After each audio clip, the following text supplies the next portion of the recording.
You can't tell the backside of one horse from another unless you're an absolute expert. So, no, seriously. Oh, dear. Stimulating late-night sporting debate for long-distance lorry drivers, young mums, What time do you call this? Coming on? and students who've taken too many of those caffeine tablets. The Two Mikes, Parry and Graham on Talk Sport. Look at the light! Her name is Kate Bollock. Kate Bollock? Yeah, seriously. Are you seriously? I'm serious. Kate Bollock? No. How are you spelling that? No, Bollick. Kate Bollock. Kate Bollock. Yeah, Right. yeah. Okay. Kate Bollock, whatever. This is Talk Sport. We are the Two Mikes, and I'm delighted to say Mr. Parry has made it in for the fourth night in a row, and it's time to say a very good morning to him. Very good morning to you, Mr. Parry. How are you? Yeah, good morning to you, Mike. Battling through. I feel now, having examined the symptoms I'm suffering, it's closer to gastric influenza rather than pseudo pneumonia. Rather than near pneumonia, which is a well recognised complaint, you know. But anyway, look, you know, you're insisting that I have to go to Cheltenham tomorrow. We have obligations to fulfil. I'm going to do that. I will struggle through. It will be a strain. Only 1/3 of my heart works, and to try and cope with the pressures of a day at Cheltenham and gastric influenza, which is not getting better, it's getting worse. Well, you may just have to take it easy, I suppose. Well, you know, when you live life in the fast lane, it's very hard to take it easy, but I will just have to try. Yeah, you'll just have to try. And what kind of preparation have you made in the past 24 hours to this particular trip to Cheltenham? Have you managed to rest? Have you been out and about? Well, for the last 72 hours, doing? I've not seen sunlight. You've been sitting in that chair, haven't you? No, I've been confined to my tall chair at home because I can't lie down, because if I do, my lungs get flooded with fluid. And I'm in danger of drowning, and it's a very unpleasant experience, but I don't moan about it. I just have to get on with it. Yeah, it's one of those good things that you don't mention it. Really No. I just got to go on with it. I think the millions of listeners who are out there know the travails of being me, if you see what I mean, and they have extreme sympathy. Sadly... Some of them do. Some of them, on the other hand, think that actually you're putting it on a bit and you're actually trying to make out that you're sicker than you really are. Sadly, that sympathy doesn't extend into this studio, and of course you start a propaganda campaign to try and make out that I'm some sort of hypochondriac... Hypochondriac nutter, when in fact all I'm trying to do is stay alive. Yeah, okay? well, there are times when you seem to be sounding fine, other times when you seem to be sounding not so fine. You haven't coughed yet, which is probably an improvement on yesterday and the night before. So that's good. I've been working on that with some anti-gastric cough mixture. Really? Incidentally, during the course of this show, we will be hearing some music from the legendary Ginger Baker. Oh, yeah, the drummer. And do you know why? Why? Listen to this. Ginger Baker's putting the group back together again, OK? Is he? Has discovered after feeling tired at some rehearsals, he's got a very serious heart problem. He's 76 now. He lives in South Africa, as you probably know. Yes. And he had to put out a message to fans today who were looking forward to attending some concerts that he was organising with some musician mates. He said, I have just had a huge shock. I've just been to the doctor. The shock is there will never be any more gigs from this old drummer. Everything is off. Of all things, he's had to cancel them, you mean? Yeah. Right. Of all things I never thought I'd have to do would be to cancel concerts, and guess why? It's because of my heart. And what's wrong with his heart? It's chronic. He said, I always thought I had a big heart. The heart is now not good enough to go on. No more gigs from this old drummer. So his heart has literally curtailed his professional life. Well, to be honest... And you think it's a joke? No, I don't. At 76 years of age and the sort of rock and roll lifestyle he's lived, I'm not really surprised, to be honest. Are you going to try and make out there's some kind of similarity between you and Ginger Baker, then? I'm just saying... 1/3 of his heart works. I'm just saying it brings to the public forum the fact that when your ticker is knackered, when you have a tricky ticker, or a dicky ticker, as I've got, when 1/3 of it works, it's not a laughing matter like you try to make it. It's a very serious life... you don't look as if your life's in danger. You don't look as if you're in any kind of life-threatening, but lifestyle-threatening issue. Lifestyle-threatening. He can't work anymore because of his heart. What do? I battle through every moment of every day. I never know what's going to happen in the next few moments. I never know what's going to happen in the next few moments. Never mind next few days, weeks, months, years. Well, let me tell you this. I mean, if you're incapable of coming to Cheltenham, you can say so. You can do it now. You can, save yourself the money. You can just not bother going. No. And I wouldn't go without you. I wouldn't go either. I'm not falling into that trap. crap of you trying to make out that I blew the Cheltenham trip, on a spurious reason. The spurious reason, of course, being that you might drop dead. Exactly. Right. And I It's have not really a acute spurious reason, is it? I have acute heart failure. You seem to ignore that at most of the time, Anyway, I don't think we should be talking about me. I think we should be talking about the show. I think we should be talking about the show. We've got to talk about Manchester United. We've got to talk about Liverpool progressing. Well, Liverpool got through. And I think they did very well. And I wish, Liverpool the best in a tweet. So what do I get? I get some Liverpool fans coming back saying you're being disingenuous. Well, what else do you expect me to say?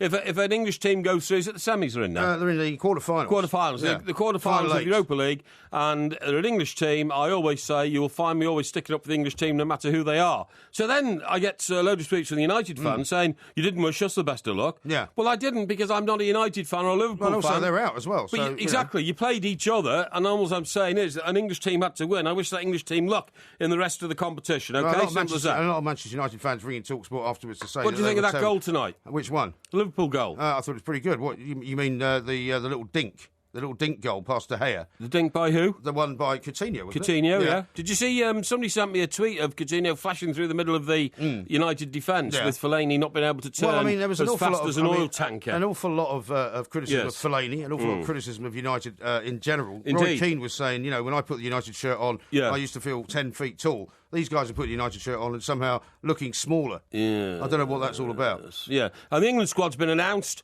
and interesting. But, not really very exciting. Not particularly exciting. Drinkwater, fine. He should be in. That's great. Yeah. For the rest of it, what can you say? Well, it's a couple of friendlies, isn't it, at the end of the day? And so, how exciting can it actually be? One of the friendlies takes place in the Olympic Stadium in Berlin. Oh, does it? Yeah. Now, I saw the World Cup final there. Did you? When Zinedine Zidane head-butted his opponent. Oh, yes. Remember? Yeah. That was the famous game. Yeah. So it was obviously an Italian victory against France in 2006. But what I was going to say Were you there for TalkSport, or were you there just generally sort of having a good time? Oh, no, I was there as a, sort of leading member of the TalkSport team. Oh, were you? Yes. Yeah. And what I was going to say is that stadium has sightline problems because what they decided to do was, it's a very old stadium. Yeah. It's the same stadium where Adolf Hitler... What, from the 36 Olympics? Yes, walked out when Jesse Owens started winning gold medals like they were, cups of water, you know what I mean? Right. And so you'd say, well, that was built in 36 because it was built for the Olympic Games. So it was built in about 34. Right. The old Wembley... Well, they must have done it up, though, since then. Well, let me just finish, please. Well, I haven't got a lot of time for you to finish. Now, the old Wembley Stadium was built in 1923. Uh-huh. So when we got to 1966, obviously it was the final of the World Cup and we won it there.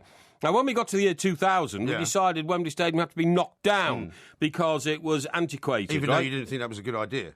Well, no, that's irrelevant now. What I'm saying is, if you go to the Olympic Stadium Berlin, built only 9 years after Wembley... Right. 10 years after Wembley, I'm sorry. You said 23 to 34, 11 years. 11 years after Wembley. Right. What they decided was, they said, I'll tell you what we'll do. We'll keep the stadium, but we'll take out all the internal engineering and replace it with modern engineering, which is what they've done. Right. It is the most magnificent piece of architecture you've ever seen. I think it's the greatest historical building, sports building, the greatest old sports building in the world. And is it in what was East Berlin or is it in what was West Berlin? It's in... You don't know, do you? Yes, I do. You don't know? It's in Westfalen, so it's in West Berlin. It's in West Berlin, it is in West Berlin. And what I was going to say was, so the argument against old Wembley, leaving it standing, was how do you support the roof? It would have to still have pillars, and that would be sightline problems. They didn't bother. They didn't care about that in the Olympic Stadium in Berlin. They just replaced the pillars with thinner pillars. You see what I mean? So there's still pillars. There's still pillars, but it's magnificent. It is a living architectural wonder of the world. I would say it's the greatest historic sporting stadium in the world. You know, it's a magnificent structure. It really is. Beautiful piece of work. And it still makes me wonder whether we should have knocked down the original Wembley, you know? Yeah, well, that's what you've always said. But when you were at the FA, you could have had some influence over that. That's why I hope we don't knock down Goodison Park. That's why I hope our new billionaire owner... Well, of course that's what they're going to do. We'll take it to pieces, stand by stand, 1 year, 2 year, 3 year, 4 year, and rebuild each side of it over 4 years. What, you mean just move it somewhere? No, on the site it's on now. Right. But with modern engineering, able to introduce cantilever adaptations of holding the roof up and all that and take away the I had no the idea pillars. you knew so much about stadium building. Oh, I do, yeah, I know a lot about it, yeah. Fascinating. It is a fascinating subject, but, you know, I get that from my architectural journals, obviously. Yeah, of course. Now, we've got the Porky Quiz on Fleet Street coming up later on, which, of course, is your stomping ground, your former stomping ground. Well, I'm a legend of Fleet Street, even though I say myself. That. You should be doing probably around about 8 or 9 out of 10. I'm predicting I would 4 out of 10. Yeah, but you'll probably put in stupid questions. I don't have anything to do with the questions. What value is Fleet Street on the Monopoly board? You know what I mean? I haven't seen the questions, so I can't tell you whether that's there. Oh, well, I'm sure something stupid like that will be. I don't think there's ever been any films about Fleet Street, so I don't think you can give me a stupid cinematic question. No tonight. idea. I'll let you know when I see the questions how difficult they might be, but I reckon about 4 out of 10. And you've had no conversations whatsoever with the people who compile the questions? No, I asked them to do a quiz on Fleet Street, that's it. Yeah, and you didn't put any suggestions in for them? None at all, that's not my place. Of course, you didn't work in Fleet Street very long, did you? Well, I worked in Fleet Street for a while. Yeah, a couple of months, mate, and then they shut it down. By the time everything moved out, you know, when I came back from New York, it wasn't there anymore. No, exactly. Basically. Exactly. But Fleet Street is a term, it's not just a street, of course. So yeah, exactly. There'll be lots of different questions. Also, we'll be talking to Billy Garton, former Man United player, on Billy Garton. What is going on at Manchester United, whether Louis van Gaal What's is it going all to have about, any chance. Billy? Why are you singing that? Well, I just thought it was appropriate, you know. Yeah, okay. You've obviously gone mad. This is Talk Sport.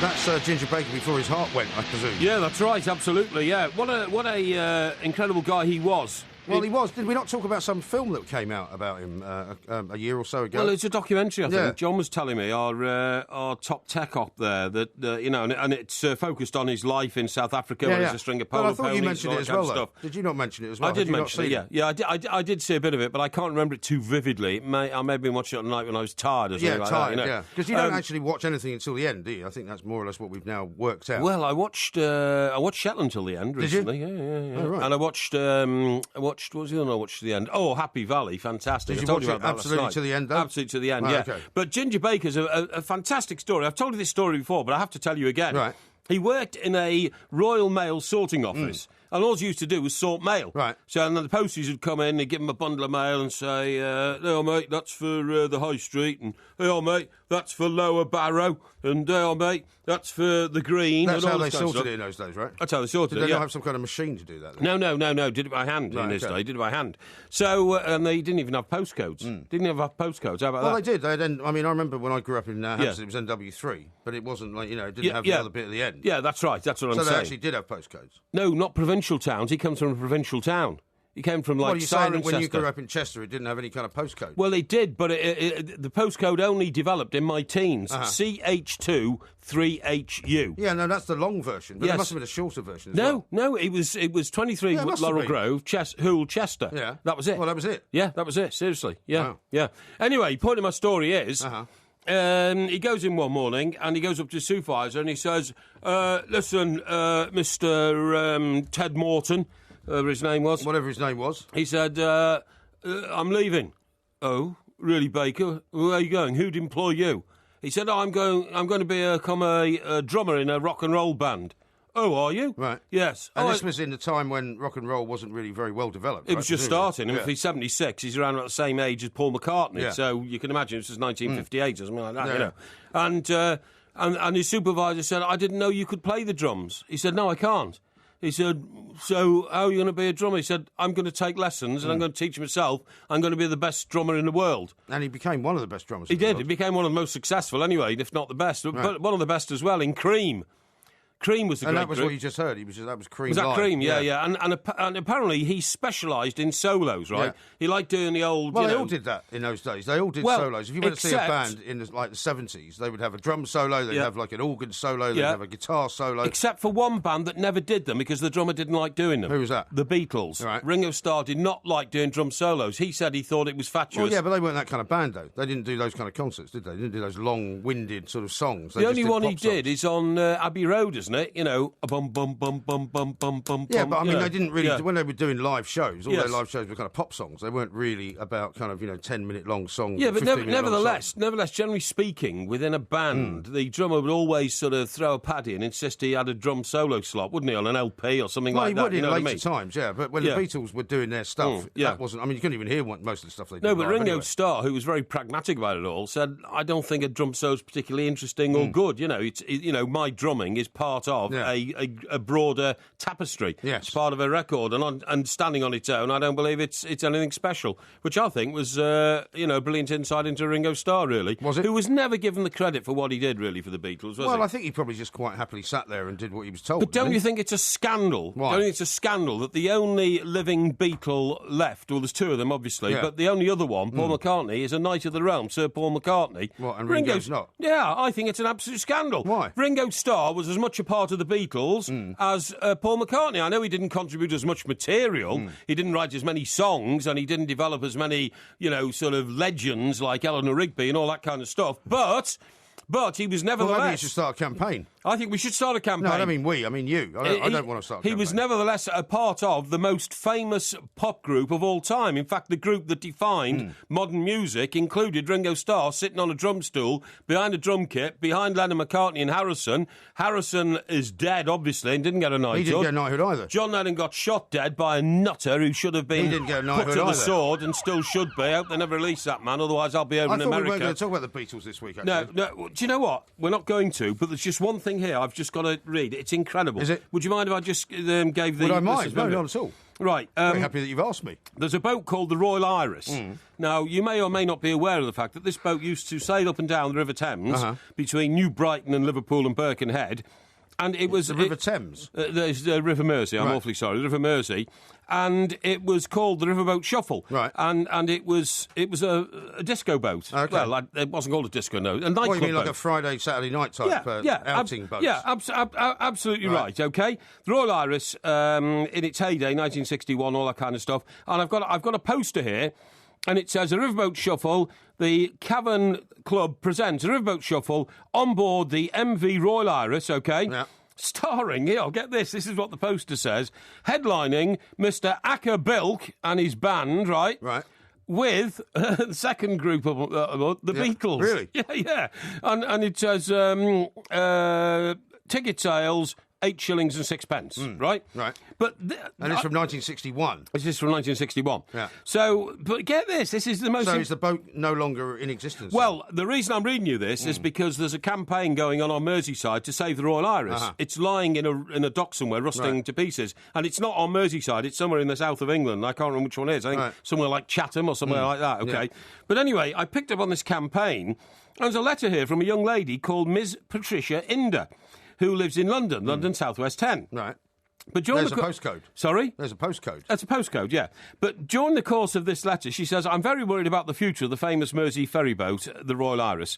The vessel sailed up and down the river from 51 to 91, both as a ferry and as a short cruise boat. In the early 60s, the Beatles played on her, supporting Acker Bilk. But get this is just incredible. So she wrote this letter, recently then? Yes, she wrote this letter recently in support of Can We Please Save the Royal Iris, you see. So she says, the Beatles played on Sporting Acker Bilk in the month just before they became really famous. It was one of those situations where they just made their first record that we talked about the other night, but they hadn't achieved worldwide fame.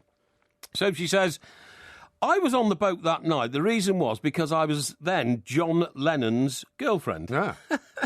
How can you write Has anyone that? ever heard of her before then? Nobody's ever heard of her. She says, I was there with them because John Lennon was my boyfriend at the time. This boat touched the lives of pretty well every family in Liverpool in that period. My mum used to go dancing on her every weekend with her mates. I still remember Mum getting a beautiful dress on, ready to go. Many people in Liverpool have wonderful memories of the Royal Iris. She's now, she's now in a dilapidated state on the Thames, holding one side and beached on a mud bank near Woolwich. Okay. The boat seems to be sinking fast and unlikely to last through another winter. We must save it. Makes me cry. But fancy writing a letter and just casually tossing in. I know. Oh, yeah, John Lennon was my boyfriend He at the probably time. had quite a few girlfriends at that particular moment. Yeah, but I mean, to be able to say, that my boyfriend was John Lennon, it just hit me right in the face. Yeah. I thought, that's like saying, my name is Josephine and Napoleon Bonaparte was my boyfriend at the time. Well, you know what I mean? if you were still running the old Daily Express news desk, you'd probably have sent somebody off to talk to her and get the whole without story a shadow off of a her. doubt. But I wonder if anyone will actually do that. Without a shadow of a Who's doubt. she written a letter to? She's written a letter to like a website that's campaigning to save the boat. You know what I mean? Yeah. But yeah, of course I would. I would have picked up on that and thought, wow, go and find that lady and do a 3-page special on my memories of John Lennon or something Although it like might that. turn out that she was only his girlfriend for a couple of days or Well, something. maybe you can write a 3-page special on that, couldn't you? You could write a 3-page special on anything. Yeah, well, you've exactly. written 3-page specials on many things when you haven't even got an interview with people. The last interview was Rudolf Nureyev. Last interview with Rudolf By the way, Nureyev. I bet you didn't know that 2 days ago was Rudolf Nureyev's birthday. I didn't you? know that, no. No, there you But go. it can't really be his birthday if he's dead, can it? Well, no, on the day he was born. It It's the could be anniversary. sort of anniversary of the anniversary of the day he was born. Of the day he was born, exactly Right, yeah. Now, a couple That of was all tweets. very interesting, wasn't it? It wasn't that interesting at I all, thought it actually, was. and I don't think they're going to save the boat, because if it is in such a terrible state... Well, I mean, that's who's right. gonna- Well, who's they gonna- should save it. Well, maybe Paul McCartney should dip into his Do you know what? many, many millions Do you know what? and do something about it. I think that's a great idea, and if I get the ability to bring that to Mr. McCartney or Sir McCartney's attention, I will. Sir McCartney. Yeah. I think you should definitely have a word. Let's have a couple of tweets here. Okay. Roy says this: what's the plank babbling on about? The Colosseum in Rome is the greatest sports building. No, The that wasn't a Lions were sports building. Undefeated there. Oh, yeah, that's very nice, Well, isn't it? is he talking about the old Colosseum? I guess he is. Well, yeah, but I mean, you know, when you start and put people to death, it's not really a sports arena, is it? Well, it was in those days. Chris says, Porky, please be a man and stop concocting these spurious illnesses, What? especially your fictitious heart complaint. Oh, come off it, pal. That's a bit harsh, isn't it? Hey, by the way, I see you were putting a load of tweets today saying you're getting Dr. Nicholas Banner on the show. I am planning to, yeah. Oh, yeah, That sure. is the idea. Yeah. Here's one from David. Is the tricky ticker due to Porky having his heart broken so many times by married women that got freaked out by his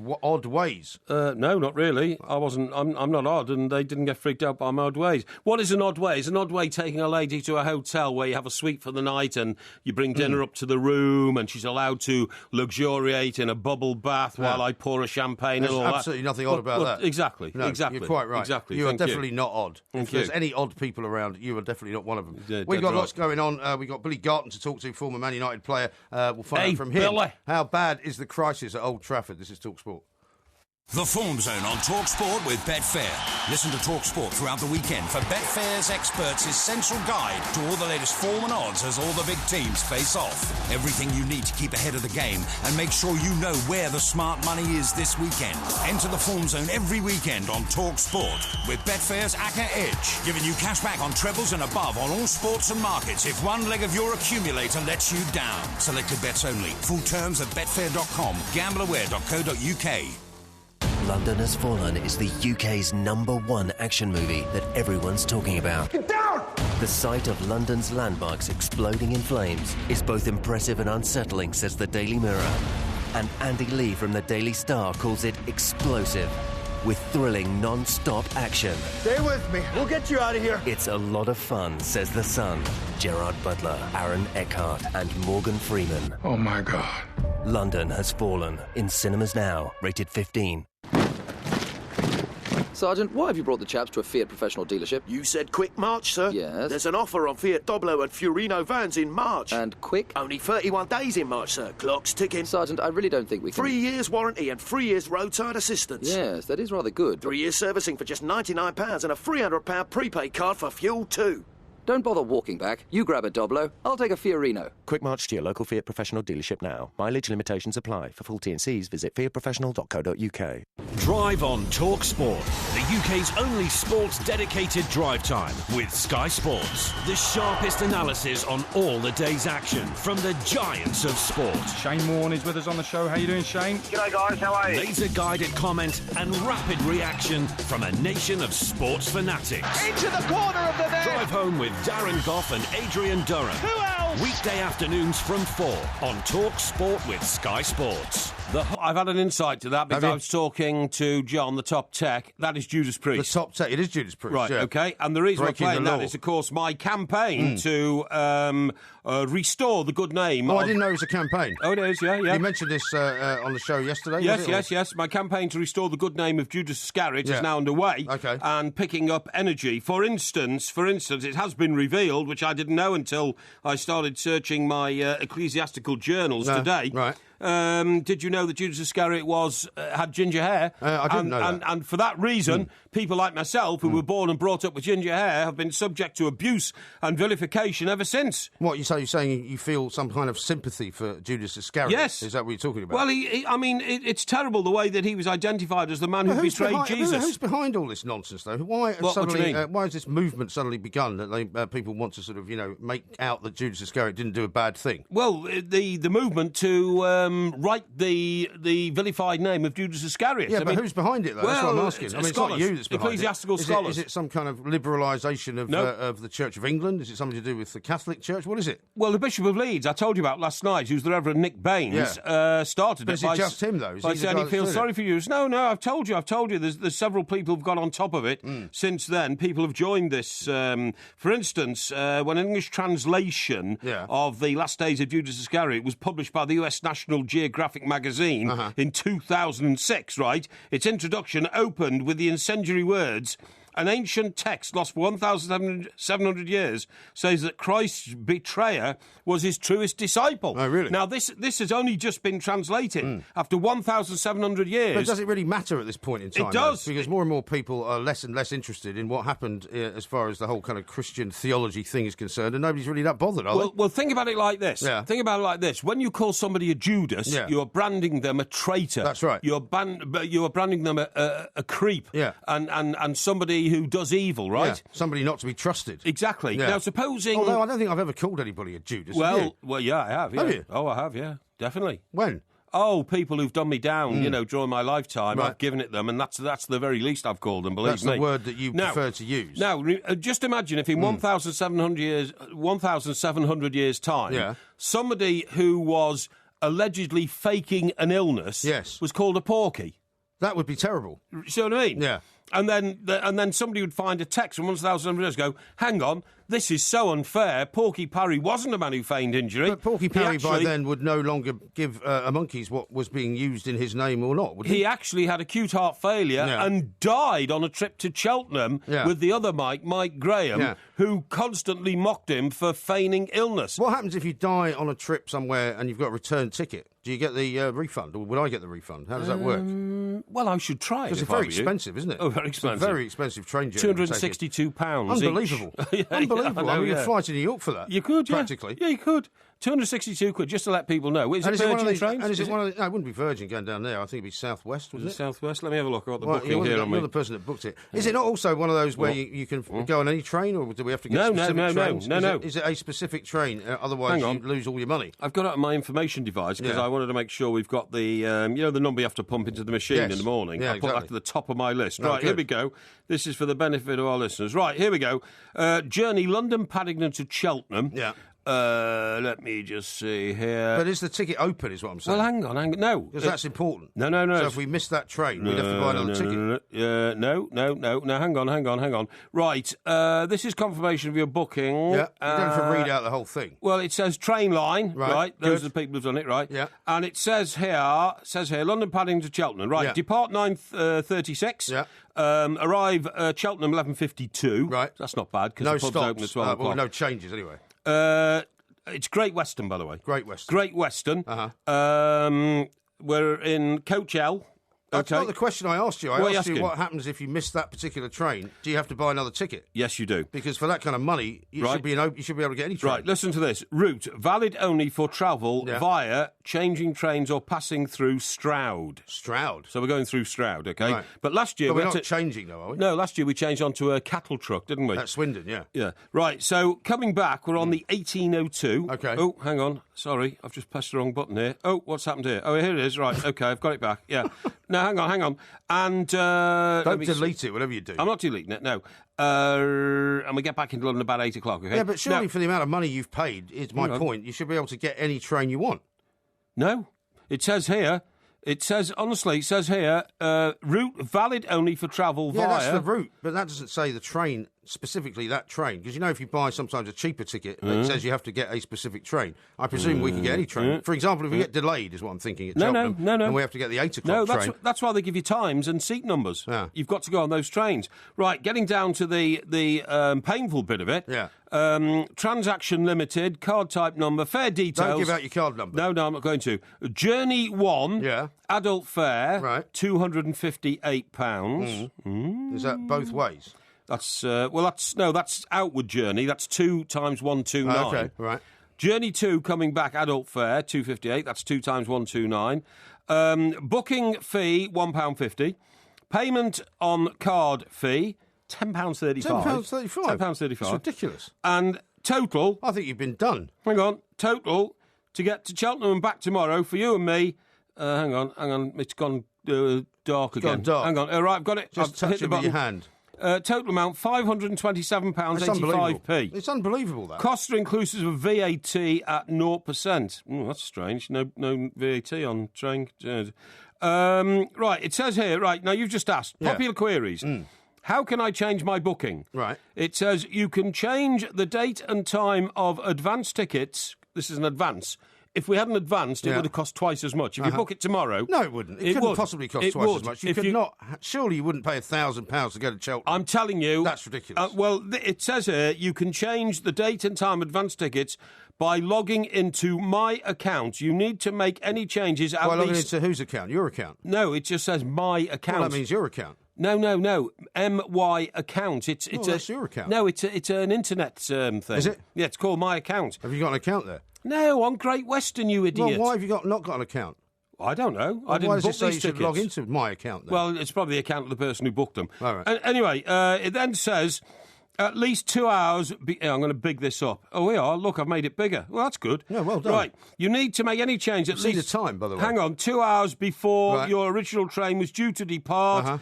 In addition to any difference in ticket cost, standard charges apply. Please note that print your own tickets. This is only possible on some routes. Find out more about changing your ticket. How can I refund my tickets?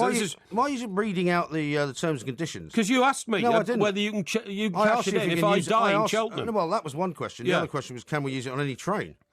If I was standing at a ticket window at this point, I'd have walked away because I would be going, can you I've just answered that. You can change it at 2 hours' notice, but that's all. Once you're gone, you're gone. Yeah, but you have to buy another ticket by the sounds of that. Yes, that's true. Where on earth did you spend this kind of money on a ticket without getting any kind of flexibility? Sounds ridiculous to me. Well, did you want to go or don't you want to go? Yeah, of course I want to go. Right, and do you want to go in comfort? But if you're in some way incapacitated and I have to take you to some, medical establishment and miss the train back, I don't want to pay £1,000 to come back. Well, that's your hard luck, pal. My hard luck? Yeah. I'll be all right. I'll get an ambulance. I'll just leave you at the side of the road then, shall I? Well, that's the sort of thing you would do. Yeah. That's what I'd expect of you, yeah. That's what I'll do then. You cur. You can get an ambulance for less money than you can for a train, apparently. You could, actually. This is Talk Sport. We've got lots more coming up, including Billy Garton, former Man United player. And they're under starters order. And they're off. Talk Sport.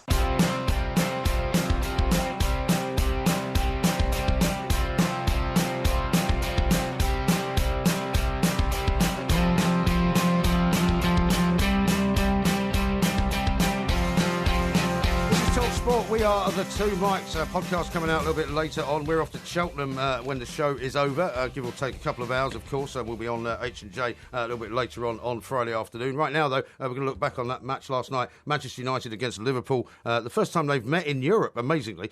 Billy Garton's here, former Man United player.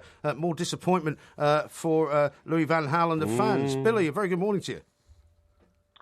Good evening from Southern California, Mike, or Mike Squared, both of you. Yeah, indeed. Yeah, I'm using these little chats with you guys as therapy these days because it's the only. I find myself shouting at the television, and exactly. I need to find another way to vent. So I'm all yours. Yeah, I mean, most of the sort of criticism, I suppose, of their performance last night was that they didn't seem to. I mean, they could have probably, they had opportunities anyway to score more goals than they did. They had opportunities to kind of press Liverpool more than they did, and somehow they just didn't do it.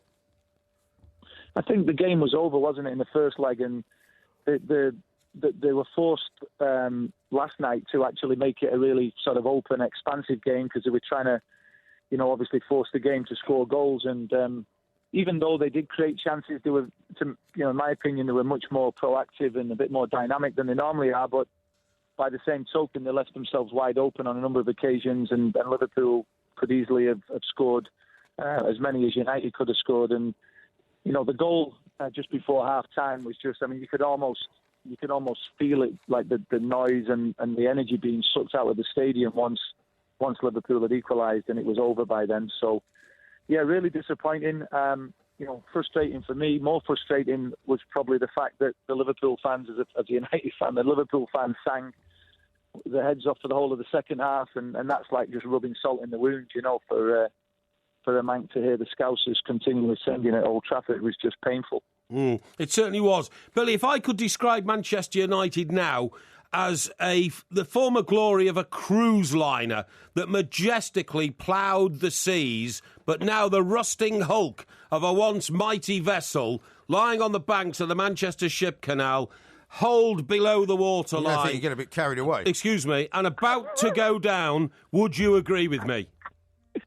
You've obviously wrote that down. There's no way you've remembered to say it as articulately as that. That's definitely written down. No, it's not. It's not. I promise you, yeah. It's not. Mike, is it written down? Actually, it's not written down. He is that mad, Billy, and he's also wrong, I think. He is that crazy, right?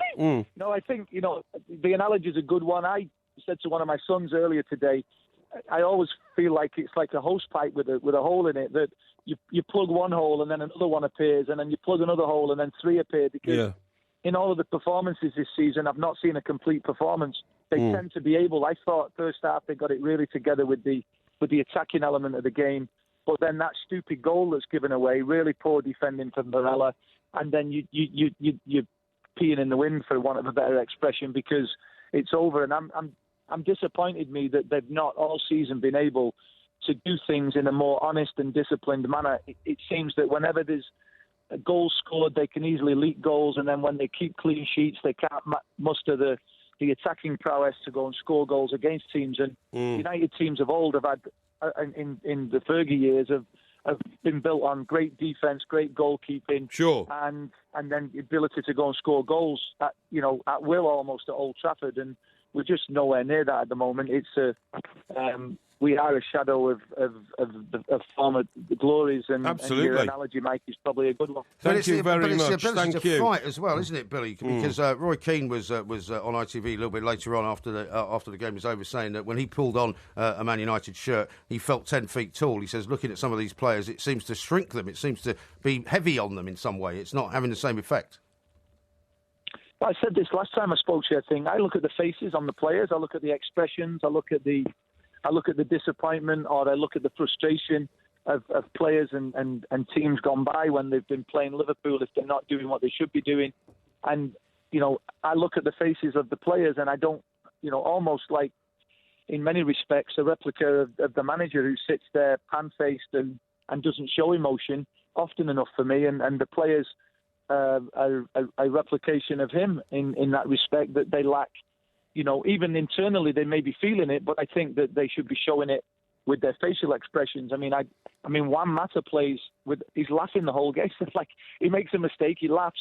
He does something great, he laughs. It's like, to me, I'd like to see a little bit more seriousness and a little bit more, frustration when things don't go well, and a little bit more competitiveness in the players. And I think that's what Keno's trying to say, that, I agree with him. There just doesn't seem to be enough ownership, if you will, of the performances and the fact that they're wearing a Manchester United shirt.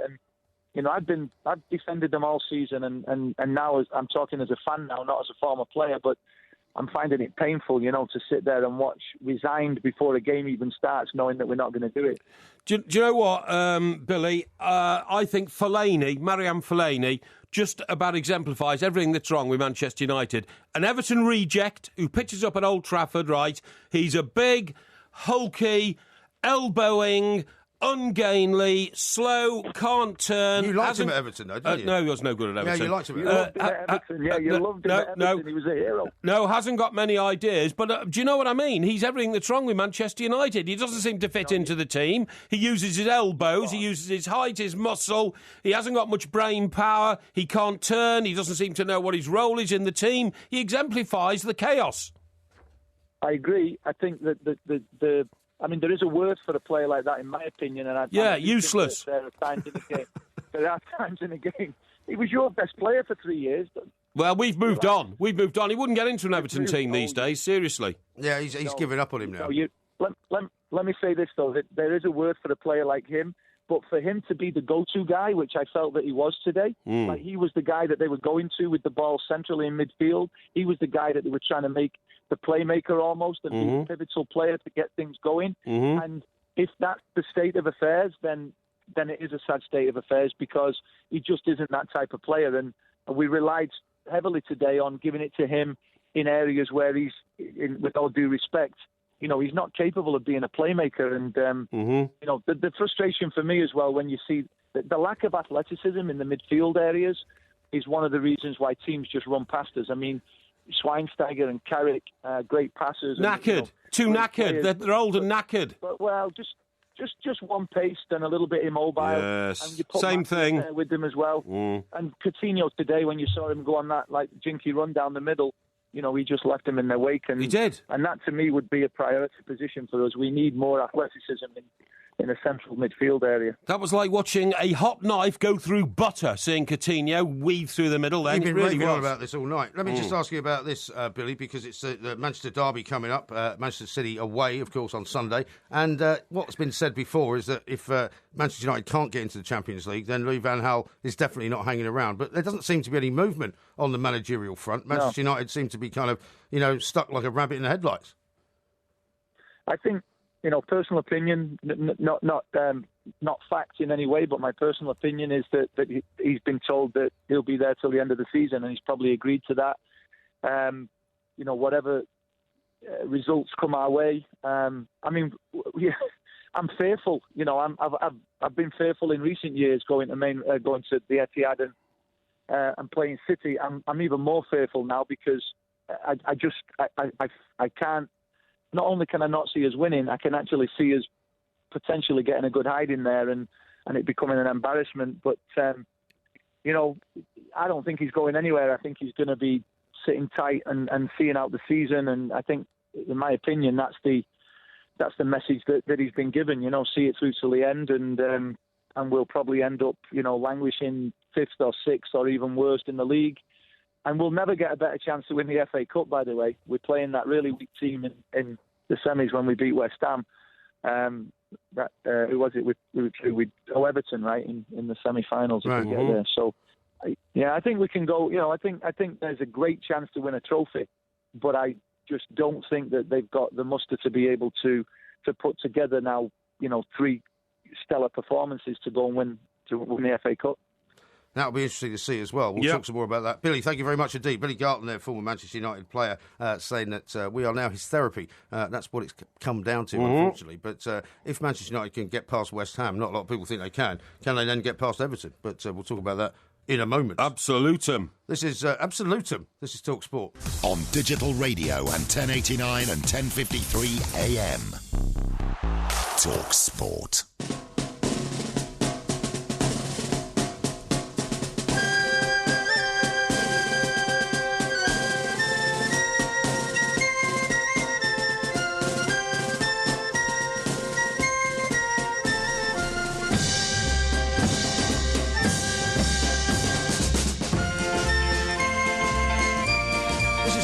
We are the two mics. I'm not sure why you've ordered the Everton music to be played. I didn't. I didn't ask for that. It came as a right surprise. Why are we playing that? Well, I don't know, because we'll be talking about them later on when we do the predictions for the Premier League games coming up. It's not just, of course, the Manchester I think it's derby. Because I was talking about Fellaini. Yes. And old Billy there, what was his name? Billy Garton. Billy Garton. Billy Garton, that's right, yeah. Said that, who's your favourite player at Everton? He was when he played at Everton. He thought he was great. He was a substantial player, I have to say, but Everton have moved on now. We've got Ross Barkley, we've got real midfield player. Yeah, we shall see. Now, I'm getting a lot of action on the old train fare front, right? Right.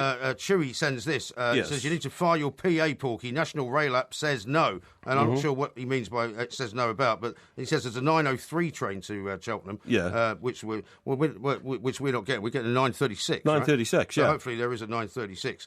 Derek says over £500 for a 2-hour train journey. For that, you should get to take the train home with you. Yeah, exactly. I agree. And, David should drop us at the door, really. David says that ticket is open and return is allowed on any train within the next month. #plank. Is that right? And Julian says he's just booked 2 first-class tickets departing 8:05 and coming back 10:21 for £300. What, each? But then that's coming back much later, isn't it? 8.05, yeah, much later. No, it's 301 quid for the two of them. So that's 150 each. Yeah, right. So a lot cheaper than what you seem to have paid. It is, yes. So indeed. I'm not quite sure whether you've been incredibly efficient at this particular scenario. Well, we had to tailor it to what we actually needed, if you see what I mean, Mike. Very but true. Listen, have you got your tablet in this studio? I have got my tablet, Are you going to yes. check that there is a 936? Well, I'd like to do that because what I don't want to be standing in the bar of Wetherspoons at Paddington Station enjoying my first pint of the day and watching a train pull out that we should be standing... No, that wouldn't be a good idea. Yeah, it wouldn't be a good idea. But you're supposed to take care of all this. This is my point. Well, I've got it here, right? And it says... I mean, if I can't rely on you to book a train ticket, then what is the point of you? Don't you give me all that sort of garbage, pal. I don't book trains. We have people who do that for us, understand? Well, if you use people that don't know what they're doing, and it then says that's also your train problem. line. Yeah. No. The young lady who did this is the most efficient person I've ever worked with, right? It? Okay. What I'm saying is that she has to depend on those who give her the information. Yes. And this is an official train line ticket. And train line schedule. Right. Journey information. Okay. Right. Journey 1.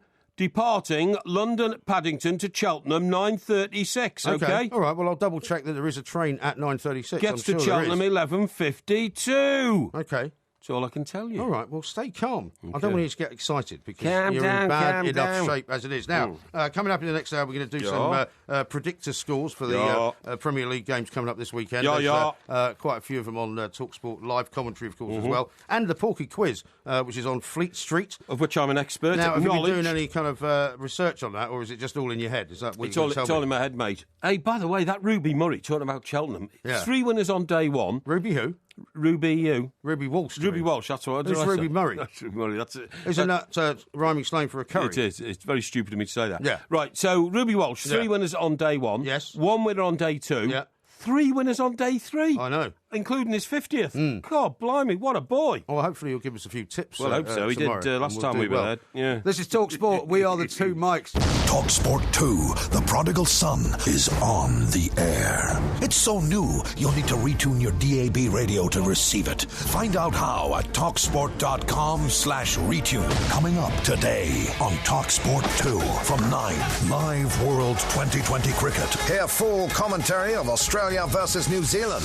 Goal there to a ball, and he's bowled him. Followed by England versus South Africa from 2. Swing, and it's gone. From 7. Andrew McKenna brings you hard tackling, live commentary of Bath versus Newcastle. 10 metres out, he's sliding his way through, just short of the try line, reaches out and scores! From 10, ATP World Tour Master Series Tennis. Hear all the action from Indian Wells as the world's best tennis players go head-to-head. Nadal's got it back with the forehands away! TalkSport 2, The Prodigal Son, is on the air. Online and on DAB, because sport never stops. This is TalkSport. We are the two mics. There will be a podcast coming out a little bit later on, of course. Loads and loads of stuff coming in on these train prices. It has to be said. Right. Jim has texted Yes. into 81089. He says, Porky, for someone who often boasts that he's a man of the world, Yes. you've been absolutely done up like a kipper on those train tickets. No, They must have seen you coming. I've had a look, and can I just say, first of all, Yes. the person who booked it for us is the very finest person we know. Yeah. I'm actually going to name her, if that's all right. I don't think you should. No, okay. No, I don't think all you right. should Well, give she's her name very, out. she's the very finest person we know. Yeah. Who sorted the tickets out for us, no problem at all. Because, of course, have we told our millions of listeners that we will be on air with Andy and Paul I did and Andy mention tomorrow? that, yes, but you may mention it again if And you that'll wish. be about 2:15, won't Something it? like that, I think, About yeah. 2:15 on Hawksby and Jacobs, Paul and Andy from the track. We will be giving you the benefit of our experience and maybe some information on how the journey's gone so far. That's great. Well, you're not going to bore them with the train journey. We've only got like 10 minutes to talk to them. You should stay away from that, I think. You should just tell them about how well you've done on the track. Oh, yeah, I'll be telling them all about that. But anyway, look, the point of my story is we were offered several routes to get to Cheltenham. Now, you complained that last year we got as far as Stroud and had to change... Swindon, in fact, I think Swindon, it was. that's right, or Stroud. I can't remember which one it was. Then we had to change to the cattle truck. That's right, yeah. And it was on the cattle truck that we had to stand... Because there were no seats. With a mad drunken Scotsman who had a bike and a lot of tattoos. And it wasn't... I seem to remember last year the tickets weren't particularly cheap either. No, they weren't quite as expensive as this. No, and he was a menacing presence. In fact, I remember last year they cost £170 each. Something like that. Now, yeah. we could have done that route again this year, but we decided we want to go direct. Okay. You wanted to put your fat posterior area in a very comfortable first-class seat all the way to Cheltenham. Well, you made that clear to me. Well, it seems to me if you're going to pay for a first-class ticket, which I don't often do, yes. you might as well go first-class all the way rather than only half the way. Exactly. So that is why we're getting there. Now, you have also double-checked. There is a 936, yeah? There certainly is, yeah. Excellent. That goes direct. That's the one we're on. So thank you, everybody, indeed, for all the information you've been imparting into the show. But we are, in fact, on the right track. Well, I've got this thing here, which is a screenshot from some place or other where you can buy a ticket from TC, which is on that very train, coming back on the same train, £150. What? £150 return. First class. 936, coming back on the 1802.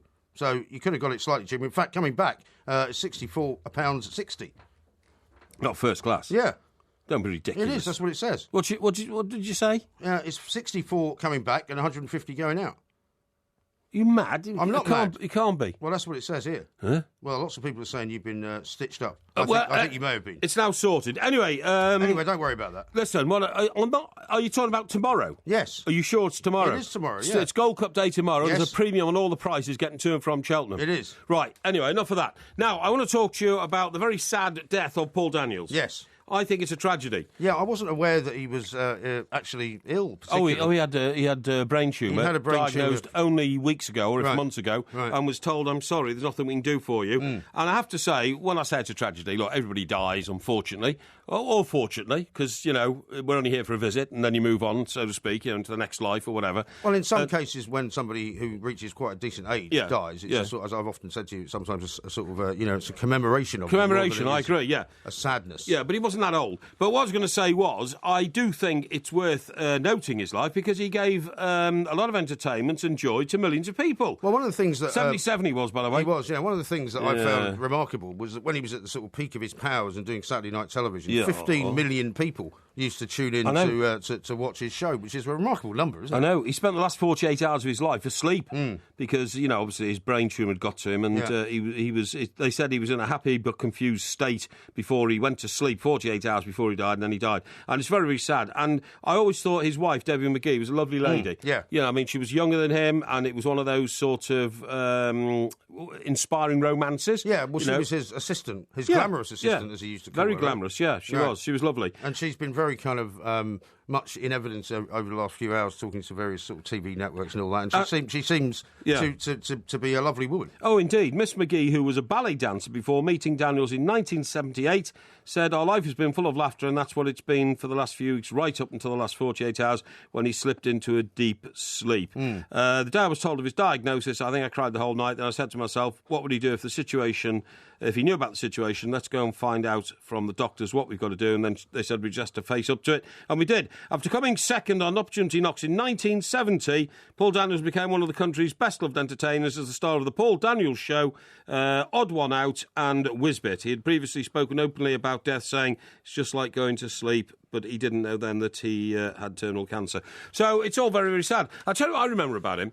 I saw him in an interview after his glory years were sort of a bit behind him, you know what I mean? Because it was the 80s when he was very much it was. And you spent most of the 80s in America, didn't you? That's why I didn't really experience that much of his kind of stardom, because I wasn't here. Sure, but I remember seeing him being interviewed, and before he became a TV star, it was on Opportunity Knocks where he came second. He used to do all the club circuits and all that. He also used to do cruise ships, right? Because that's quite lucrative for entertainers.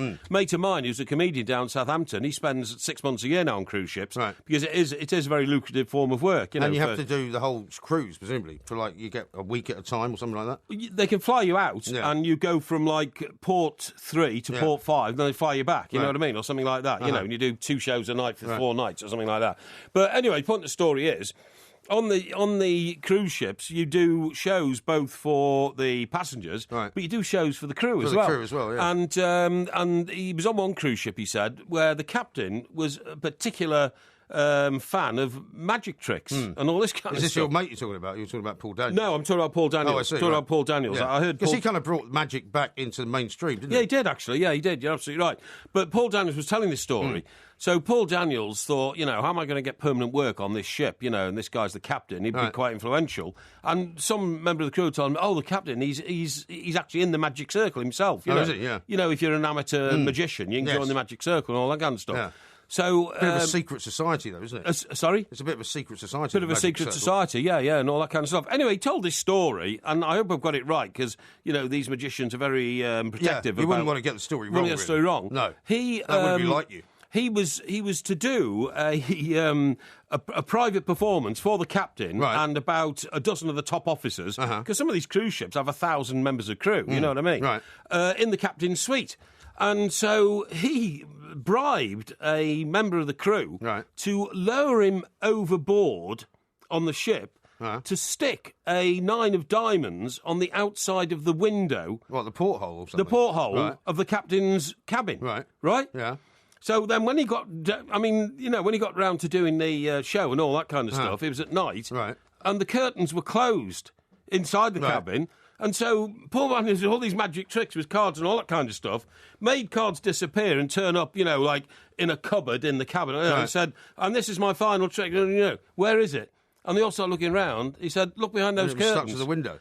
It was stuck to the outside of the window. But how come it didn't blow away? Well, I've no idea. I don't know whether they used glue or whatever. I've no idea. I know. But, I mean, that to me is being more than a magician. That is, yeah. It's actually being a very clever bloke. It is. Well, that was the point about it, wasn't it? Because, before that, magicians were kind of, sent to somewhere or other out of TV's reach. Exactly, nobody really wanted to watch it. But, exactly, yeah. So, but, I mean, as I say, I came back from having been in America for like 10 years to discover that this guy, Paul Daniels, was this kind of megastar. Yes. And I didn't really know who he was. Yes. And so, I've never really known who he was, actually. I tell you what, this very street here, Stamford Street. Yeah. Now, at the other end, the top end of the street there, what's that building called that used to house the media empire? What, the Express? Oh, you mean the King's Reach Tower? King's Reach Tower. Yeah. Who was in there? That was IPC magazine. IPC, that's right, magazines. Like that's the one they've been bringing down piece by piece. And turning into blocks of flats. That's right, they put a big new hotel there as well. Oh, there's a new hotel, that's right, yeah. You've been in the bar there? No, this is another new hotel. Okay, yeah. Oh, I'd tell you, Sea Container's House is where you went in that bar. Yeah, that's the Mondrian. That's the Mondrian. That's right, but they're now building another one. Oh, they're building another one, okay. Yeah. Anyway, and one day I came out of here, turned right, walked up to the top of the road, and I waved a cab down. And the cab I waved down didn't have its light on, so I was surprised it stopped. Yeah. But it stopped because it had a passenger in it. It was getting out to go into IPC. And when the door opened, this little midget fella got out, and it was Paul Daniels. Oh, really? And I sort of shook hands with him and said, hello, Mr. Daniels, how you doing? I see you. Did he recognise you? No. You had no idea who you were? No, because I was only really a sort of middle-ranking radio personality in those days. You know what I mean? I hadn't achieved middle-ranking? Yeah, I hadn't achieved the sort of... Well, what are you now, then? Oh, sort of... well, I mean, middle to upper ranking? No. I late don't, middle ranking? No, I don't want to sound immodest, but I hadn't achieved the national recognition I enjoy these days. You know what I mean? Was at the beginning of your career in radio? Yeah, well, nearer the beginning than now, obviously. Right. And it's in the time, by the way. And eventually the cab driver said, "Oh, you're getting in or what? I've got a living to earn and all that kind of stuff." And Paul Daniels turned to him and said, you don't like this, not a lot, do you? Or something like that, one of his stock expressions, you know what I mean? Catchphrase. Yeah, his catchphrase. But he placated him. I got in the cab and went off. That's the only time I ever met him. Right. Yeah, seemed a very nice, pleasant young little guy. Yes. What a lovely story. Yes. Have you got any more like that? No, it's a good story, though, isn't it? No, you got any stories about him, then? No, I just told you. I wasn't here then. You got no stories. I wasn't around. I've never met the guy. Useless. Coming up, we're going to be talking about Fleet Street, so I hope you got some better stories than that. Yeah. This is Talk Sport. The Form Zone on Talk Sport with Betfair. Listen to Talk Sport throughout the weekend for Betfair's experts' essential guide to all the latest form and odds as all the big teams face off. Everything you need to keep ahead of the game. And make sure you know where the smart money is this weekend. Enter the Form Zone every weekend on Talk Sport with Betfair's partial cash out. Choose how much you want to cash out. Lock in some profit and leave the rest of the bet to run. Selected bets only. Terms and conditions apply. Gambleaware.co.uk. Deciding which direction to take with your pension can be a bit nerve-wracking, but PensionWise is here to guide you. Set up by the government, we offer free, impartial guidance on the routes you could take and what to watch out for. Book a telephone or face-to-face appointment now with one of our friendly team. Call 0800 138 1888. PensionWise. Your money, your choice. Gary, Winston Wolfe, Direct Line. The landlord Mike says you wrecked this place. Wait, Knocking holes in the walls. And all that graffiti? Fancy yourself an artiste? No. But it's all covered, Gary. Mike is with Direct Line. They'll cover up to the full amount insured for malicious damage by tenants. Oh, good. Can I go now? Oh, no, Gary. Direct Line's looking after Mike, but who's looking after you? Direct Line landlord insurance covers up to the sum insured for malicious damage by tenants. Can your landlord insurance do that? Search Direct Line Landlord. Optional extra qualifying criteria and excess apply. Underwritten by UK Insurance Limited. So what does a good teacher make? My teacher makes me want to put my hand up as fast as I can in class. My teacher makes me believe that I can be the best I really can. My teacher just made me realise that not all subjects are bad. Make a difference to thousands of lives, including your own. Tax-free bursaries are available to help you while you train. Teaching. Your future. Their future. Search Change to Teaching. Bursaries subject to eligibility. Still haven't signed up to TalkSport's £1 million football game? Why not? There's a million good reasons why you should. The Selco Predictor. Play to win £1 million and a different prize every week. This week, I'll predict Ginger Colossus, Adrian Durham, and you could win a signed framed picture of Wayne Rooney's legendary overhead kick. Download the Selco Predictor app now on your smartphone and use your football acumen to win great prizes. The Selco Predictor. Sign up for free now at talksport.com/predictor. Sunday afternoon from 1:30. Exclusive national radio commentary of the Tyne-Wear Derby. Newcastle versus Sunderland. Barclays Premier League live on Talk Sport.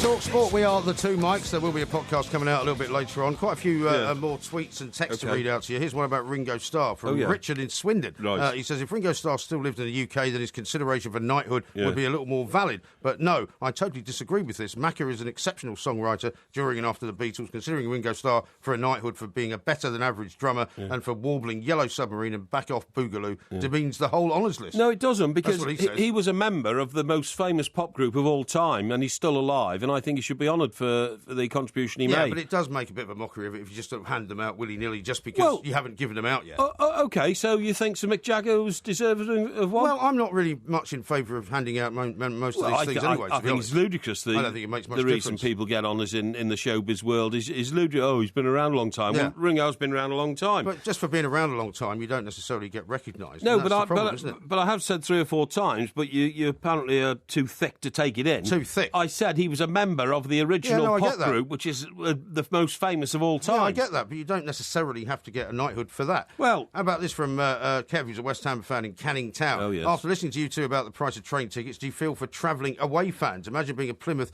or a Carlisle fan. You would need all of Porky's wealth to be able to do a whole season away. Well, I totally have sympathy with you on that. The only thing I would say you would if you had to book them the same way that Porky did, I suppose. It'd be £500 a time. Yeah, exactly. And the other thing is, you wouldn't travel first class, would you? Well, you wouldn't. Well, you would. Well, I do, You always actually, do. yeah. But I'm able to. I'm very lucky. And anyway, I only go to Goodison about half a dozen times a year. Right. So If that. Yeah, exactly. Yeah. So there we are. Now, what I was going to say is, what was that song?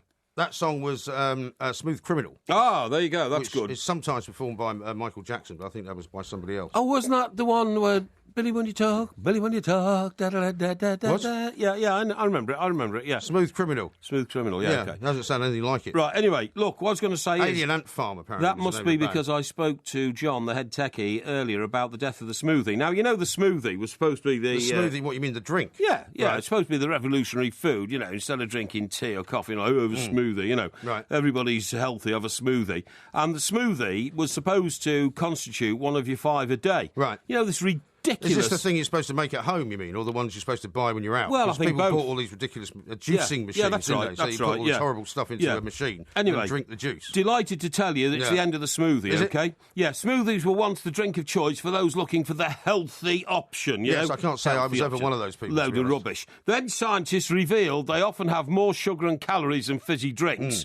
Now, figures suggest their popularity has gone to rock bottom. Sales of smoothies and juices are down by almost £76 million on this time last year.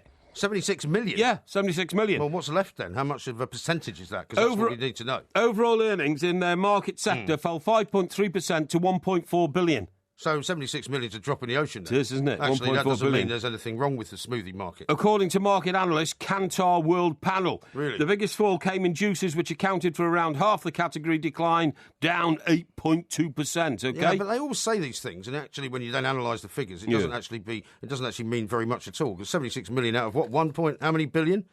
It's nothing. 1.4 billion. Yeah, that's nothing at all, is it? Yeah, well... You didn't buy. You're the sort of person that would have bought one of those juicing machines. Oh, no, buy never. those things and then put them in the cupboard. Never use them. Never. Really? Never. The report I've got from one of my health journals says smoothies and fruit juice should not be relied on to meet the recommended 5 portions a day of fruit and vegetables. Health watchdogs have now warned. The drink should be limited to a single 150 millilitre glass a day and count as only one portion because of revised health guidelines. Many of the most popular smoothies and supermarket-owned brands are sold in 250 millilitre bottles and claim to contain 2 of a person's 5 a day. However, they are very, very high in sugar and calories. Well, presumably they're going to be subject now to the sugar tax, aren't they? And low in fibre and vitamins, I suppose so, yeah. There's a lot of confusion about the old sugar tax over the last 24 hours. Old George Osborne, the Chancellor, is quite rightly getting a load of flack about it, you know? Is, yeah. Because it's a preposterous tax. But also nobody knows what it actually applies to. No, exactly. By the way, I've got the latest edition of the New Day in front of me, our favourite newspaper. Is it as bad as yesterday's paper? Well, in some ways you could say it's worse because it's doubled in price. Oh, yeah, that's right. It's gone from 25p to 50p. Yeah. So the sort of it was free, I think, for the first day. It was then on a trial 25p price. And apparently they're only selling about 90,000, which is not really what they wanted to do. I read this fantastic media report on this today, right? Said, price of, what's it called, the New Day. The New Day. Doubles from 25p to 50p. Yes. Now, apparently, I don't know who's put the structure for selling this together or who the brains behind it is. Well, it'll be the geniuses at Trinity Mirror. It'll be the genii at Trinity Mirror. Media empire. So apparently they discovered that instead of meeting their target of 250,000 sales a day, which they need to break even in the early months, they're only hitting 90,000 a day. Right. And the paper costs 25p. That's right. So some genius has decided, to rectify the low sale of only 1/3 of what we want to sell, we'll double the price of the paper. Yes. So they've now put it up to 50p. Yeah. Well, you know what that will be? That will be their logic, which I had sometimes at the Mirror as well when I was there, is that they'll say, well, we might lose 1/3 of the current sale, but we'll actually make more money. Yeah, by doubling the price for the other 60,000. So it'll go down to 60,000, but we'll make more money. But it still won't make enough money to keep it going. Yeah, but did you also see in that same report, Mike, which I sent to you, or you sent to me, I can't remember now, that... when they went canvassing for advertising for the first month of the paper, they did project the 250,000. They did. Now that it's 90,000, they're having to give back half of the advertising revenues that they've taken. Yeah, that's a bit embarrassing, the thing I'm afraid is turning out to be a disaster. It is. And I have to say, as a former Fleet Street man who will prove his knowledge of Fleet Street later in this show in the Fleet Street quiz... The Porky Quiz, yes. When you look at it, it's such a dreadful newspaper. It's not even a newspaper. It's a dreadful publication. I'm not surprised it's only selling... In fact, I'm amazed it is selling 90,000. But it does have... Which 90,000 people in this country could bear to pay 50p for that. Yeah, I can't imagine. Personal listography, though, on the back is very good. Yes, what is it today? There's 3 things. Today, what it is list the 3 friends you would kiss if you had to. Good God. What a ridiculous question. And why would you write that down? I don't know. I don't know. Very bizarre. What is their lead story on the front that's going to captivate people who are passing a newsstand and say, wow, I must pay 50p for that newspaper? Well, because it's very much aimed at women, it's a story about the £240 million in VAT in the last 15 years that women have paid out on the tampon tax, which has now been cancelled by George Osborne. So I suppose... Not exactly an invigorating subject, that, It's not really, is it? No. Budget on day 2. So, I don't know whether it's got much of a future, to be honest. No, I don't think it's got a future. I don't know how long it'll last, but I bet it won't be here at Christmas. And there is a little bit of pomposity about the lady who's the editor of that one, because she... Well, you see, I know Alison Phillips, and she is quite she's a very good journalist, actually. Yes. She's a very good very good person, so I don't want you having to attack her. But, no, I'm not. I'm not sure she's got it right. I'm saying there's a bit of pomposity about the column she writes each day. Hello Wednesday, hello Thursday, hello Friday. But anyway, there you go. It's only a personal opinion from a man who worked in Fleet Street for 30 years. It is. Or 25, very anyway. much so. How about this from Jim? He says, Porky, for all your smug insulting of Manchester United, they still smashed your lot 3-0 at Goodison this season, and they'll be equally superior when they dump you out of the cup in the semi-final. Well, I don't think we're playing in the semi-final, actually, because I'm pretty sure that West Ham United will beat Manchester United in the replay, and I believe Everton will be playing West Ham in the semi-final of the FA Cup, but I would like to know when that's going to be. Yeah, why is it they can't come up with these dates? Why haven't we got the date yet? Whether it's Saturday or Sunday? Why does it take so long to be, told when these dates are going to be changed and what else is going to be affected? And also, we were supposed to go... You used to be in the FA. I mean, who's responsible for these, timetables? Well, it is a negotiating committee these days between the FA and the Premier League, of course, because there are backlog games in the Premier League which have to be sorted out. They can sit in a room for 2 hours and figure it all out. Yeah, but as I've just explained to you, Manchester United couldn't commit themselves until last night because I didn't know if they were going forward in the European competition. Now that they're out of the European competition, they now commit themselves to dates that are available for them to play. Right. So I hope it'll be sorted out in the next couple of days. Well, you would hope so, because people will need to, like I said, if it turns out to be, the semi-final's going to be on a Sunday, people aren't going to be able to get to Wembley and back again to Liverpool with very much ease. They're going to have to book all sorts of different alternative forms of travel, aren't they? Well... We shall see. Coming up, we're going to have a look at all the big Premier League fixtures this weekend, do a little bit of predicting, and, of course, the Porky Quiz coming up in the next hour as well. This is Talk Sport.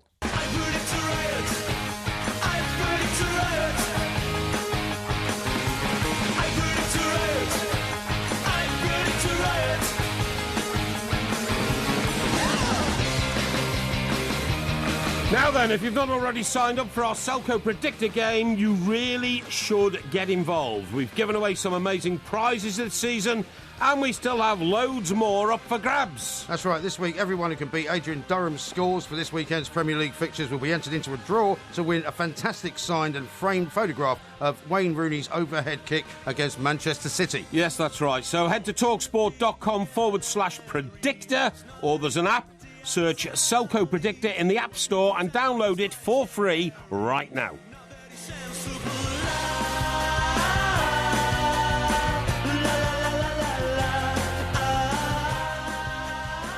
We've got lots more coming up, of course, between now and 4 o'clock, including the Porky Quiz, but we've got to now do a little bit of predicting. Actually, funnly enough, there's been so much football going on outside of the Premier League. The Premier League's kind of been on the back burner a little bit, hasn't it? We've had the old FA Cup, we've had the Champions League, we've had the Europa League. Turns out Everton-Arsenal is the early game on Saturday. It certainly is. So and, you're going to have to be up early to watch that one. Well, the thing is, back from Cheltenham Friday night, quick revival on Saturday morning, up and out to watch that. You'll have to make it back down to Stockbroker Belt, Surrey, won't you, from Paddington when we get back on Friday night? I'll be heading to the coast, actually. Oh, will you? Yes. What, so you're going to head all the way down there from Paddington? It could well be. Really? I'll work out my arrangements. Or it could be a two-stage journey. Yeah, that sounds complicated to me. Yes. Anyway, it's going to be Everton 3, Arsenal 1. Everton 3, Arsenal 1? Oh, Do you yes. think so? Yes. I'm going to call it Everton 2. Arsenal 2. No, you're mad. Because I think that might be a bit of a draw. Okay. Coming up after that, Chelsea against West Ham. Yeah, Chelsea-West Ham. What time is that? That's 3 o'clock. That's a 3 o'clock Saturday. All right, I'm going to stick my neck out here. I'm going to say Chelsea 1, West Ham 2. I say that reluctantly, biting my lip, because, of course, I think we're going to play West Ham in the semi-final of the FA Cup. I don't think that necessarily is sticking your neck out, because, I mean, you can expect West Ham to beat Chelsea, because they're much higher up the table. Crystal Palace against Leicester. Sorry, have you got are you getting any... oh, sorry, I've done the same thing. Chelsea 1, West Ham 2. Oh, I see. Right, OK, fine, yeah. Right, OK, now then, Crystal Palace and Leicester... Yeah. See, Palace are in the semi-final of the FA Cup as well. Well, look, I'm sticking with my belief that Leicester are now on a roll that's going to take them all the way. Crystal Palace and Crystal Palace can't buy a victory, as Alan Pardew said in the Premier League. Crystal Palace 1, Leicester 3. I'm going to say Crystal Palace 1, Leicester 1. OK. Just because it might be that a draw, Leicester are going to start getting a little bit tense around this time of year. Watford against Stoke. Yeah, no doubt about that one. Watford 2, Stoke 0. Yeah, you were right about Stoke, actually, weren't you, the last time we spoke about them? They weren't doing very well. I'm going to go 2-1, I think, to Watford. West Brom against Norwich. West Brom, Norwich, interesting one. Norwich, I just think, are doom-laden. So I'm going to say West Bromwich Albion 2, Norwich 1. Yeah, I'm saying 2-0. It seems as though we're almost in complete agreement on this. This can't be right. There must be something wrong. Swansea against Aston Villa. Swansea, Aston Villa. Aston Villa absolutely doomed. Swansea fighting to stay away from a relegation battle. Swansea 3, Aston Villa 0. I'm saying Swansea 1, Aston Villa 1, and that's a live TalkSport commentary game on Saturday as well. Moving into Sunday, Newcastle against Sunderland. Newcastle. The big one for Rafa Benitez. Sunderland. Yeah, well, Rafa's brought a breath of fresh air to Newcastle in terms of commitment, but they haven't won yet. Right, Newcastle 1, Sunderland 2. You think Sunderland are going to do that? I do. I think Sam Allardyce is going to prevail. I'm going to say 2-2. Okay. I'm doing a lot of draws for some reason. Yeah, you are. Yeah. Southampton. That's called sitting on the fence, by the way. No, it's not. It's called predicting the correct score. Right. Southampton against Liverpool. Yes, Southampton, Liverpool. Liverpool fresh from their, some could say, stunning victory over Manchester United. Triumph in the Europa League. The triumph in the Europa League. I think Southampton will do them over. I think Southampton 2, Liverpool 1. I'm going to say Southampton 2, Liverpool 2. Another draw. Right, okay. I don't know why I did so many draws. Manchester City against Manchester United. Yeah.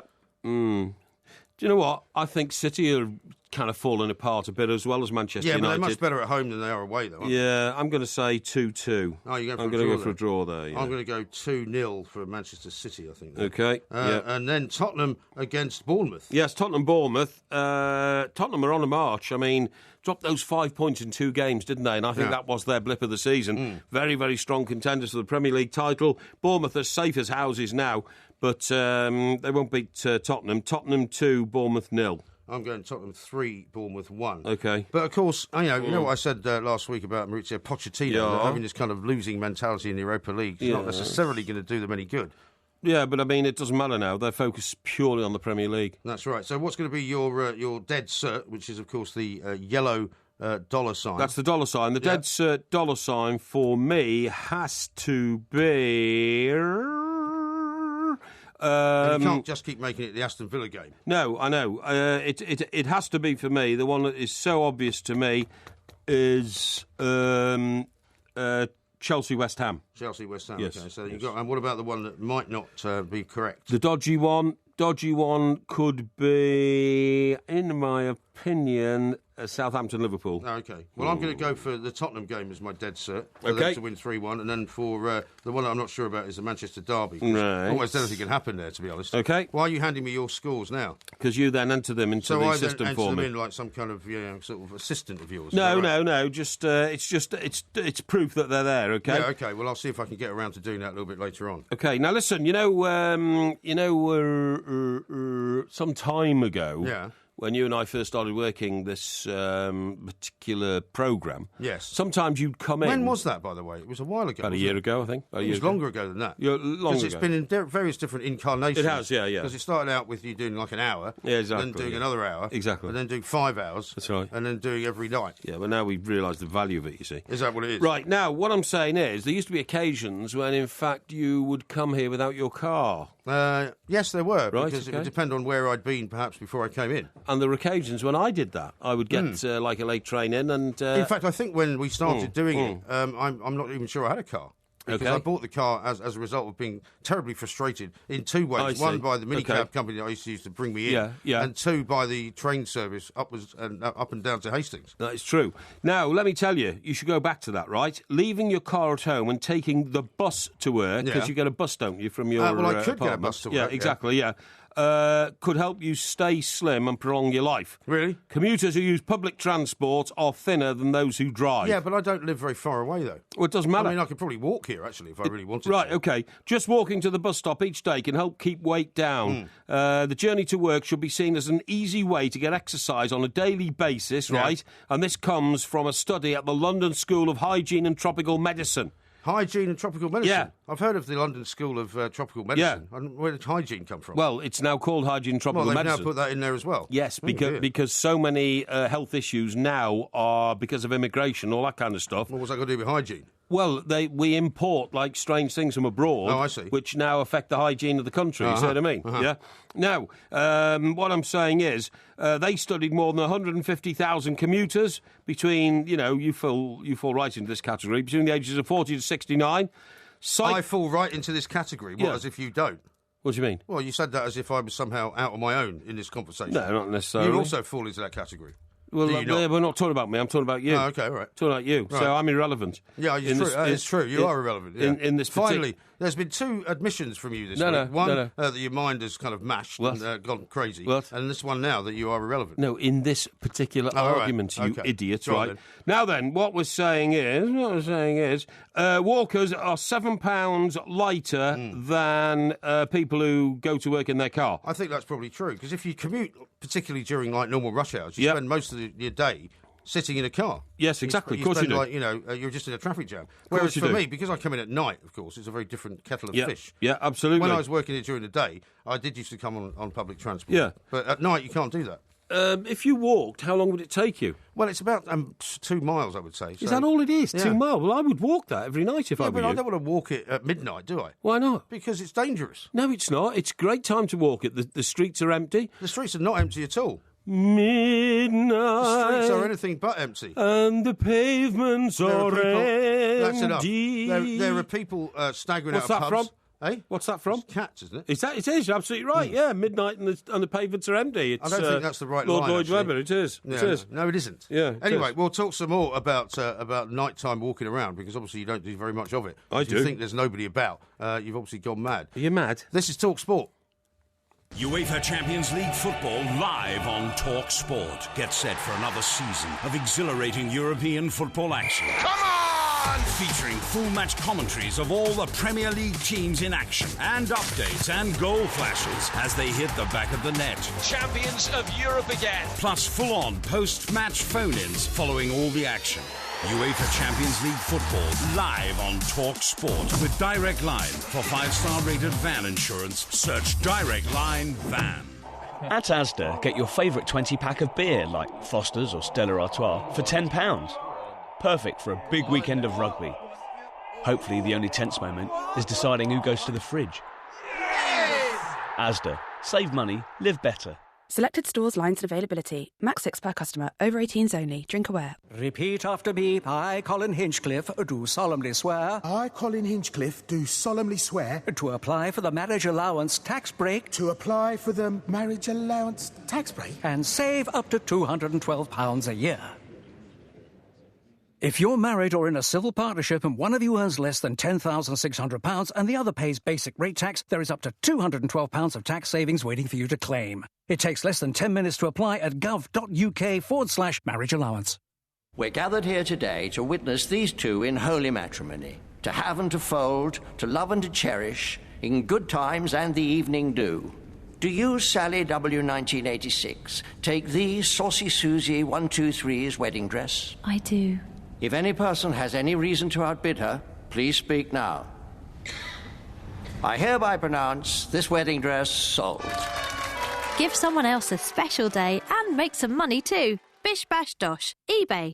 He's got the numbers on the players, the triumphs and defeats. Got the form on the football weekend and the rumors on the streets. Get all the stats and all the facts with his football form report. Stay on the ball on Friday night with Sky Bet and Talk Sport. Get unmissable analysis and expert soccer speculation on all the weekend's big games. Stay on the ball on Kickoff, the Players Lounge, on Talk Sport with Sky Bet. We're making betting better. Visit skybet.com today. Gambleware.co.uk. Talk Sport. Application, determination, dedication, and pride. Talk Sport.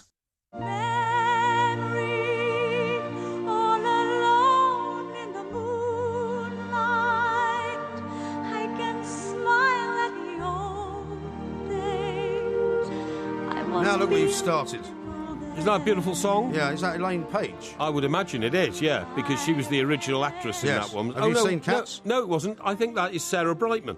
Sarah Brightman? I think that's Sarah Brightman. I don't know. Sarah I Brightman, think it's Elaine Page. who went on to marry. She did. Lord Lloyd Webber. Yes. Who was and she Did she not end up in Russia recently, trying to study to become a space? she was going to cosmonaut pay. or something? She was going to pay $32 million to be catapulted into Is she still space. doing that? No, she's called it off. Has she? Called it off for some reason. Why? But why? I don't know. I don't know the reason why. But she was going to do it, and then she said, "Look, it's not working out," or something. Right. You know, she was in that group that did "I Lost My Heart to a Starship Trooper." Oh, really? Yeah, what was Sarah that group Brightman called? was? Hey? Sarah Brightman was. Sarah Brightman was. She was a dancer in the group. You know, I lost my heart to a Starship Trooper. What's that group called? I can't remember what they were called. Well, no, You're cool. not thinking of Hot Gossip, are you? No. It was a group. Kenny Everett's show. No, she sang and danced on Top of the Pops in that song, and then she was spotted by somebody, and then Lord Lloyd Webber put her into a production, and then he fancied her so much he married her, and then she became one of the most famous singers in the world, didn't she? But only for a small sort of period of time, really. Well, I think she's still quite famous today. Yeah, but you don't see her doing anything very much. But if she's got 32 million quid to waste spend on going into space, she doesn't need to, does she? She doesn't need to work very Elaine much. Page, on the other hand, was a very close friend of the lyricist Tim Rice. She was American, wasn't she, Elaine Page? No, she was. No. Are you sure about British production? Yeah, I'm absolutely certain. Okay. No problem. Right. But that was a beautiful song. I like that very much indeed. Have you seen Cats? I saw it in Broadway. I think I told you. Did you? Saw it on Broadway. Well, no, you told me you saw Jesus Christ Superstar on Broadway. Yeah, I think I saw Cats on Broadway. What did you do? Go to all the musicals when you were there? No, I went to a few. I used to associate people who thought musicals were great, so I used to go, but I was always bladerated, so yeah, of course. I didn't care too much for you them. never got to see the ending. Now, talking about matters overseas, did you know that the French now drink more whiskey than the Scots? I did not know that, no. But I tell you what I did see about the French. Apparently they've changed their smoking rules. Apparently, they're trying to crack down on smoking again. But the Gitans? the Gitans, you mean. The Gitans. The Gaulois. The Gaulois and the Gitans. But I saw a picture yesterday in some form of social media situation where school children are allowed to smoke after a certain age in the school playground. What? Can you imagine that? After what age? Well, I think once they're about 15 or 16, they can actually smoke in the playground. That's right. That's outrageous, which is partly why they're now trying to crack down on the smoking, because young people in France apparently are the heaviest consumers of cigarettes. My God. And then, because the French are all smoking. I mean, everywhere you go in France, even if they've got a smoking ban, basically nobody pays any attention. No, they don't. I agree. This is the great thing about the French. The French are very happy to be part of making millions of rules on how people should run their lives. Not paying any attention to them. But if they don't suit French people, then people in France don't have to abide by them. And this is where we go wrong in this country, Mike.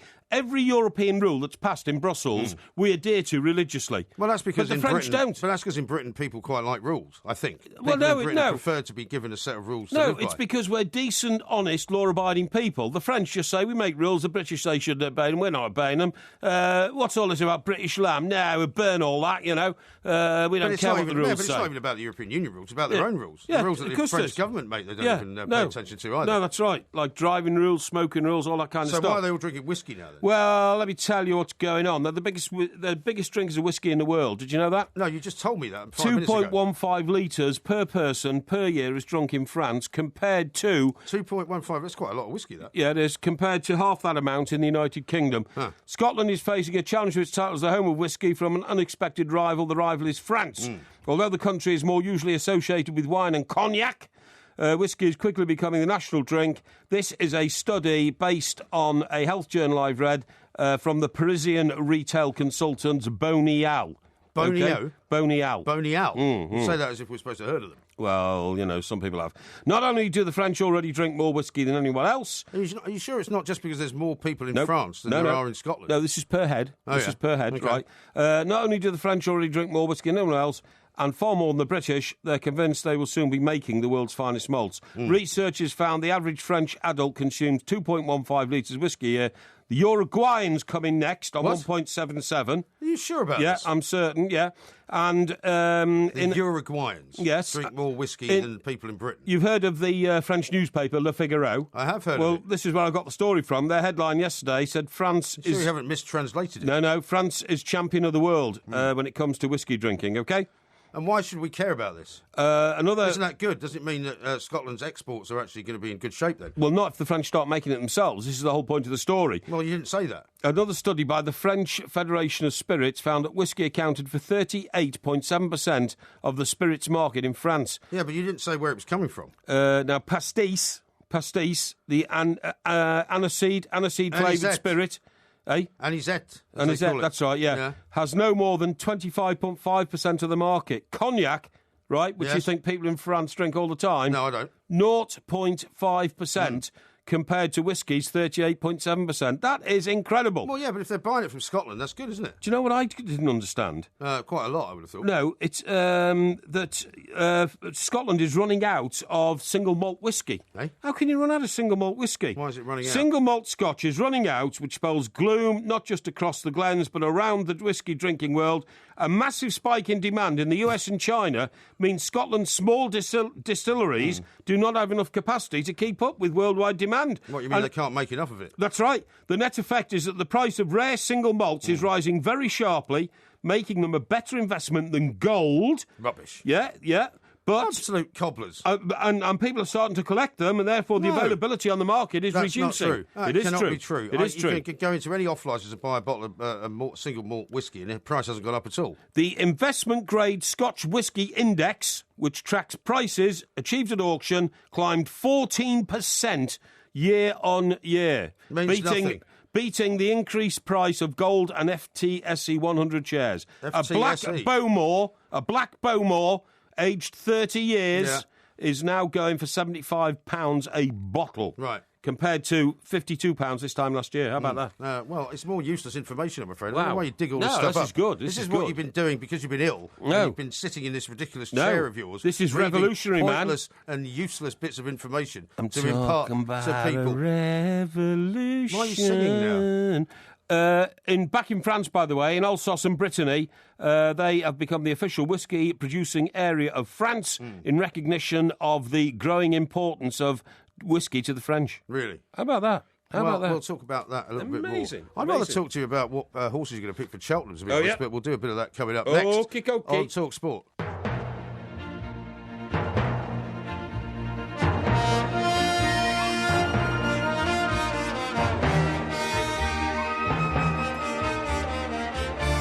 See, all the papers have got these pull-out sections and, all sorts of tips and tipsters and all that. Don't you think we should bring, like, a whole load of this on a train with us down to Cheltenham? Because we're going to be on there for, 2.5 hours or something? No. And we're supposed to just sit there and talk about stuff that we're interested in. Yeah, well, don't worry. I might want to bury my head in the paper. Oh, yeah, and what would you learn from reading OK, so people read what they call the form in newspaper, racing cards and all that. Yes. You don't even know what you're looking for. No, I don't. Neither do I, so I wouldn't waste my time reading it. I'm very happy to admit that I have no real thing about... I'm not no expert about horse racing, but every time I go, I tend to do reasonably well. Well, because I have a position. Remember when we went to Windsor that night for the night racing? Yeah, I do, yeah. You couldn't understand why I won all this money and you didn't win any at all. No, I couldn't, no. Let me tell you this. Because I have a position in life, there'll be people down at Cheltenham who will sidle up to me at the course, and I will then acquire the information I need from the horse's mouth, almost literally. And would you be sharing any of that with me? I might do, I might not. But I won't be gaining it from burying my head in newspapers and reading statistics that I don't understand.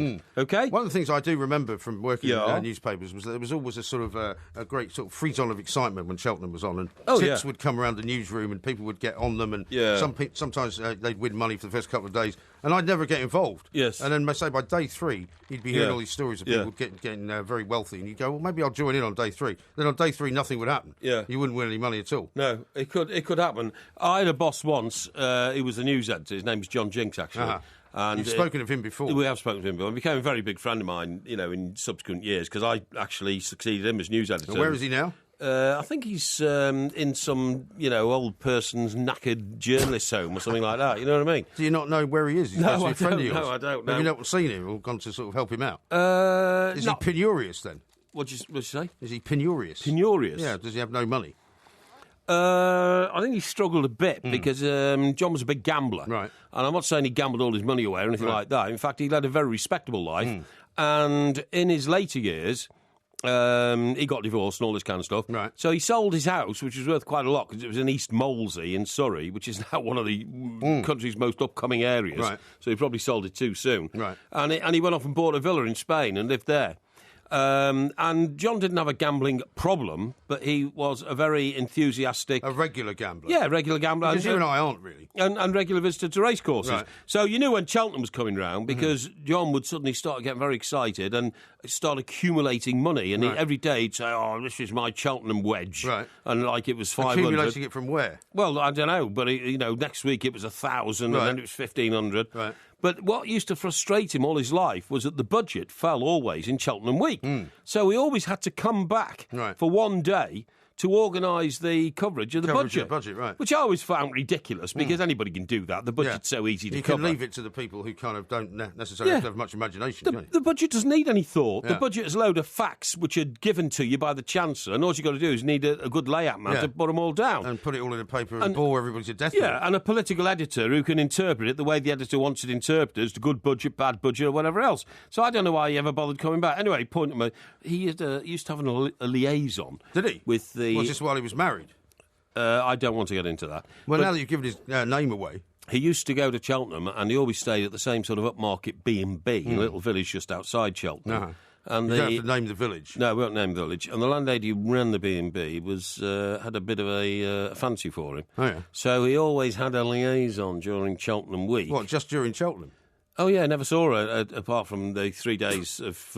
it was 3 days in those days. Right. It was Tuesday, Wednesday, Thursday. Right. And her husband, who was a farmer, because their B&B was also part of farmland and all that, was completely unaware of this liaison. And he was at the races, presumably? No, he was out farming his farm. Really? Yeah. And John, if he had a good day and, won a few bob at the races, would come home and whisk said B&B lady off to some exotic restaurant and then a hotel somewhere. Really? Yeah. How extraordinary. And farmer man was usually out ploughing his field till about 10 o'clock at night, completely unaware of this liaison, So you said that he was a man that lived quite a good life. Oh, yeah, lived a good life, yeah. But you didn't think he had the morals of an alley cat? He had the morals of an alley cat, completely morals of an alley cat. But he was the typical old Fleet Street news editor. He used to get in just by about 1 minute to 10, even though morning conference was 10 o'clock, but somebody else would always write that list for him.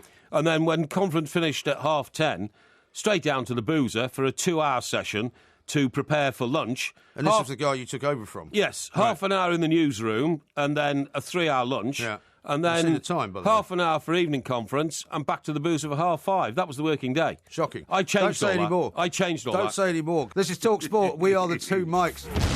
Talk Radio is coming. The UK radio universe is expanding.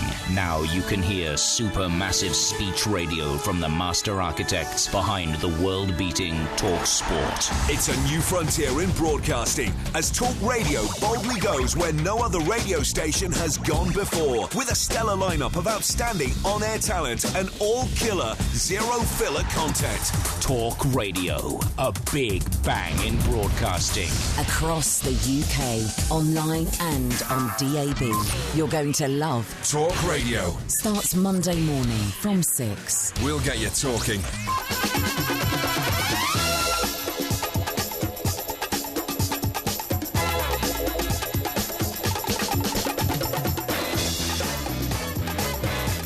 This is Talk Sport. We are the two mics. There will be a podcast coming out a little bit later on. John says, being in the company of Porky must be like suffering from continuous deja vu. Why is that? Hashtag, I'm sure I've heard this before. What? Well, because you do sometimes tell stories that you might have said in the past. Like what?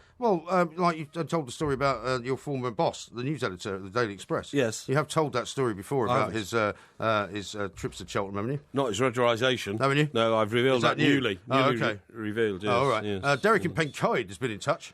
He says, Mike, will Porky now be catching the bus more than driving his car? I mean, if he does, he will have to mix with the people he insults. I don't insult people. I'm the man of the people. Listen, what is going to be the highlight of tomorrow for you at Cheltenham? Well, I just think being there in general, really. Victoria Pendleton for me. Victoria Pendleton. What a great woman. She's in the race after the Gold Cup, right? She is. And the Gold Cup's 3:30, and then her race is 4:10. Okay. And what the authorities are a little bit worried about, what the whole industry is worried about, is that actually what she does in that race at 4:10, is it the Fox Hunter Chase? I'm not sure. I think it's the Fox Hunter Chase. That's why you want to bring the guide with you see, so that you know what's going on. Will in fact overshadow what happened in the Gold Cup, which is the prestigious race. I mean, those people that I've spoken to about the race that she's in seem to think that it's a very, very long shot that she'll win it. Well, she's about 14th favourite or something like that. I've looked at the odds and all that. Right. Thing is, will you be backing her then?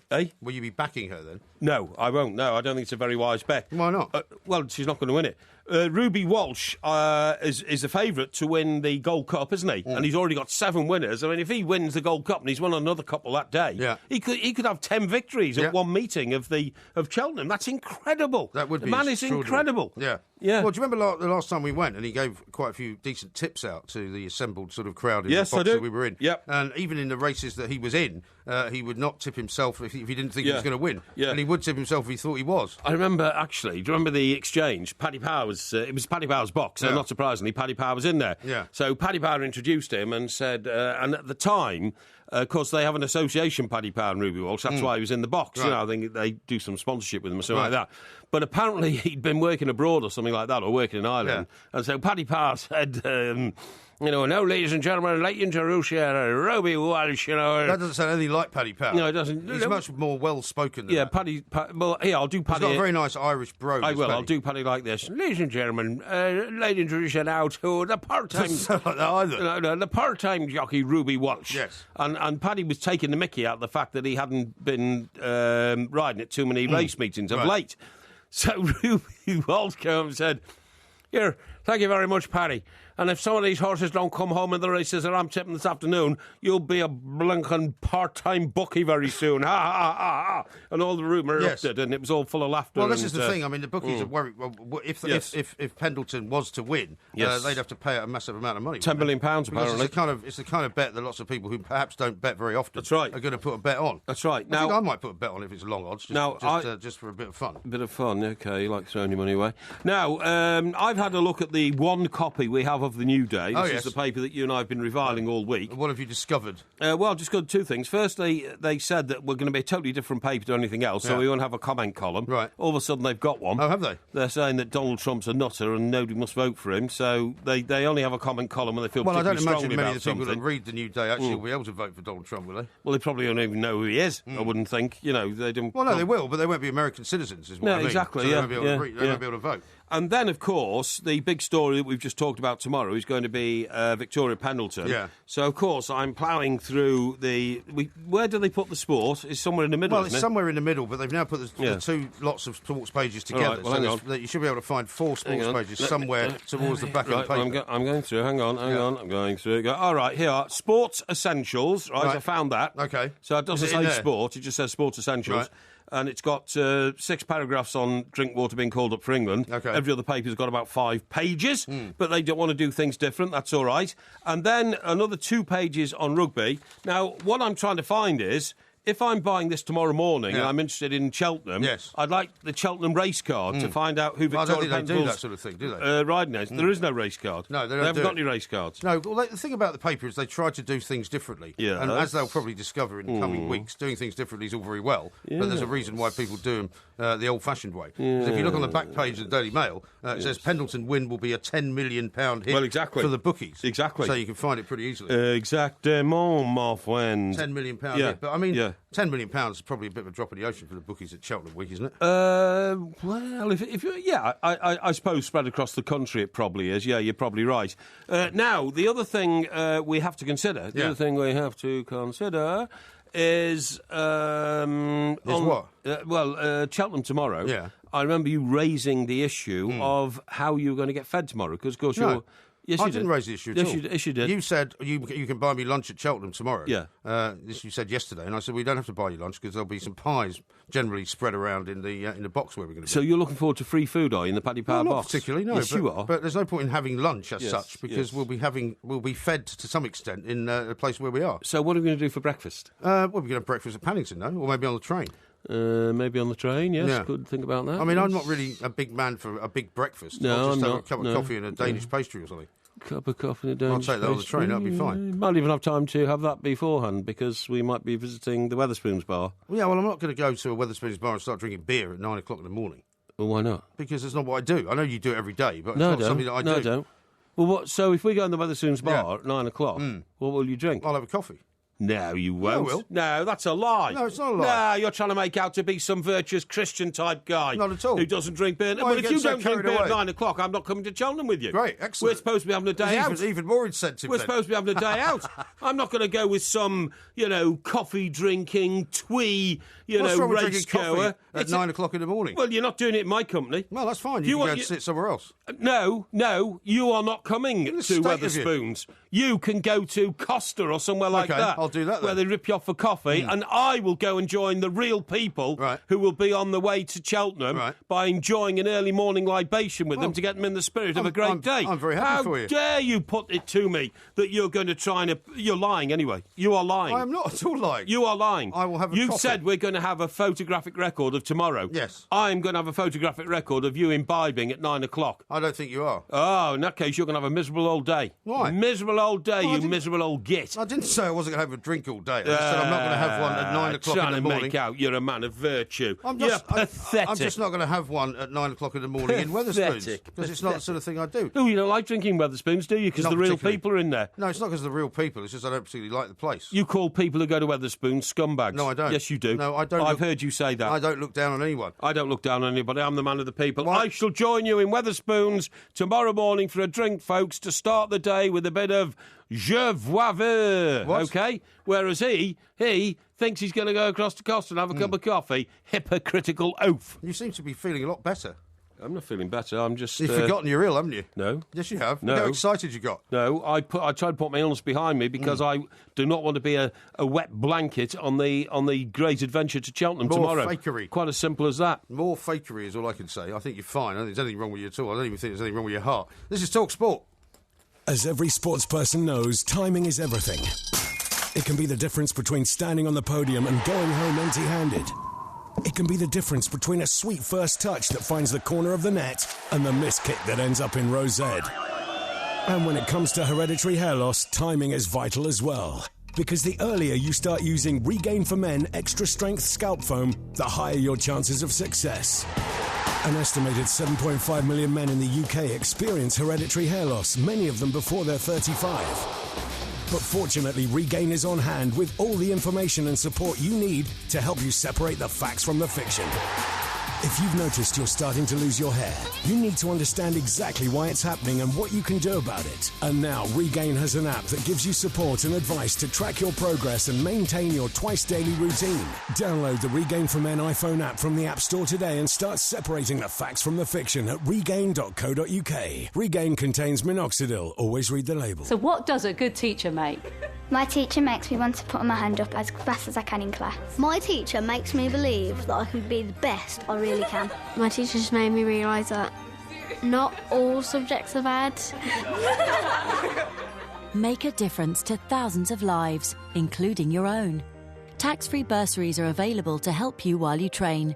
Teaching. Your future. Their future. Search Change to Teaching. Bursaries subject to eligibility. Make sure you're ahead of the game and listen to Kick Off on Talk Sport with 888 Sport. Bet you can. Every Monday night from 7, get in-depth analysis, heavyweight pundit opinion, and outspoken fan reaction on the nation's most passionate pre-match football forum. You won't miss a trick, flick, or kick of any of the action. Plus, hear the latest form and odds ahead of all the matches that matter from 888 Sport's On The Ball Bet Spurt. Kick Off, weeknight from 7 on Talk Sport with 888 Sport. Bet you can. Please gamble responsibly. The Alan Brazil Sports Breakfast, live, hopefully, and lubricated, definitely, from Cheltenham. We're at the Cheltenham Festival, oh yes. This morning from 6. I'm definitely onto something good. On Talk Sport.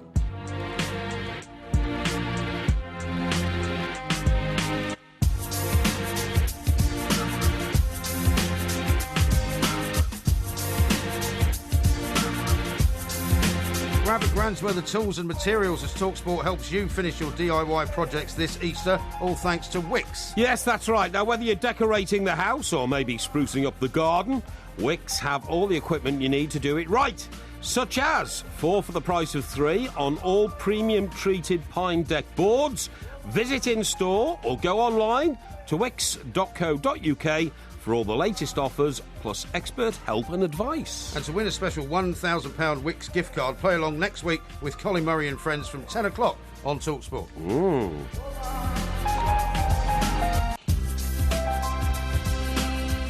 Hey, did you see that story, by the way, about SeaWorld? Oh, it's terrible. Yesterday, they're going to stop breeding killer whales. I didn't realise that. Apparently, the public backlash has been so bad. Oh, it's shocking. That people stopped going to see them. I mean, fancy breeding an animal the size of a whale for it to spend its life in the equivalent of what for you and I would be the size of this studio for the rest of our performing lives. tricks as well. It's just it's ghastly. I didn't even know it went on.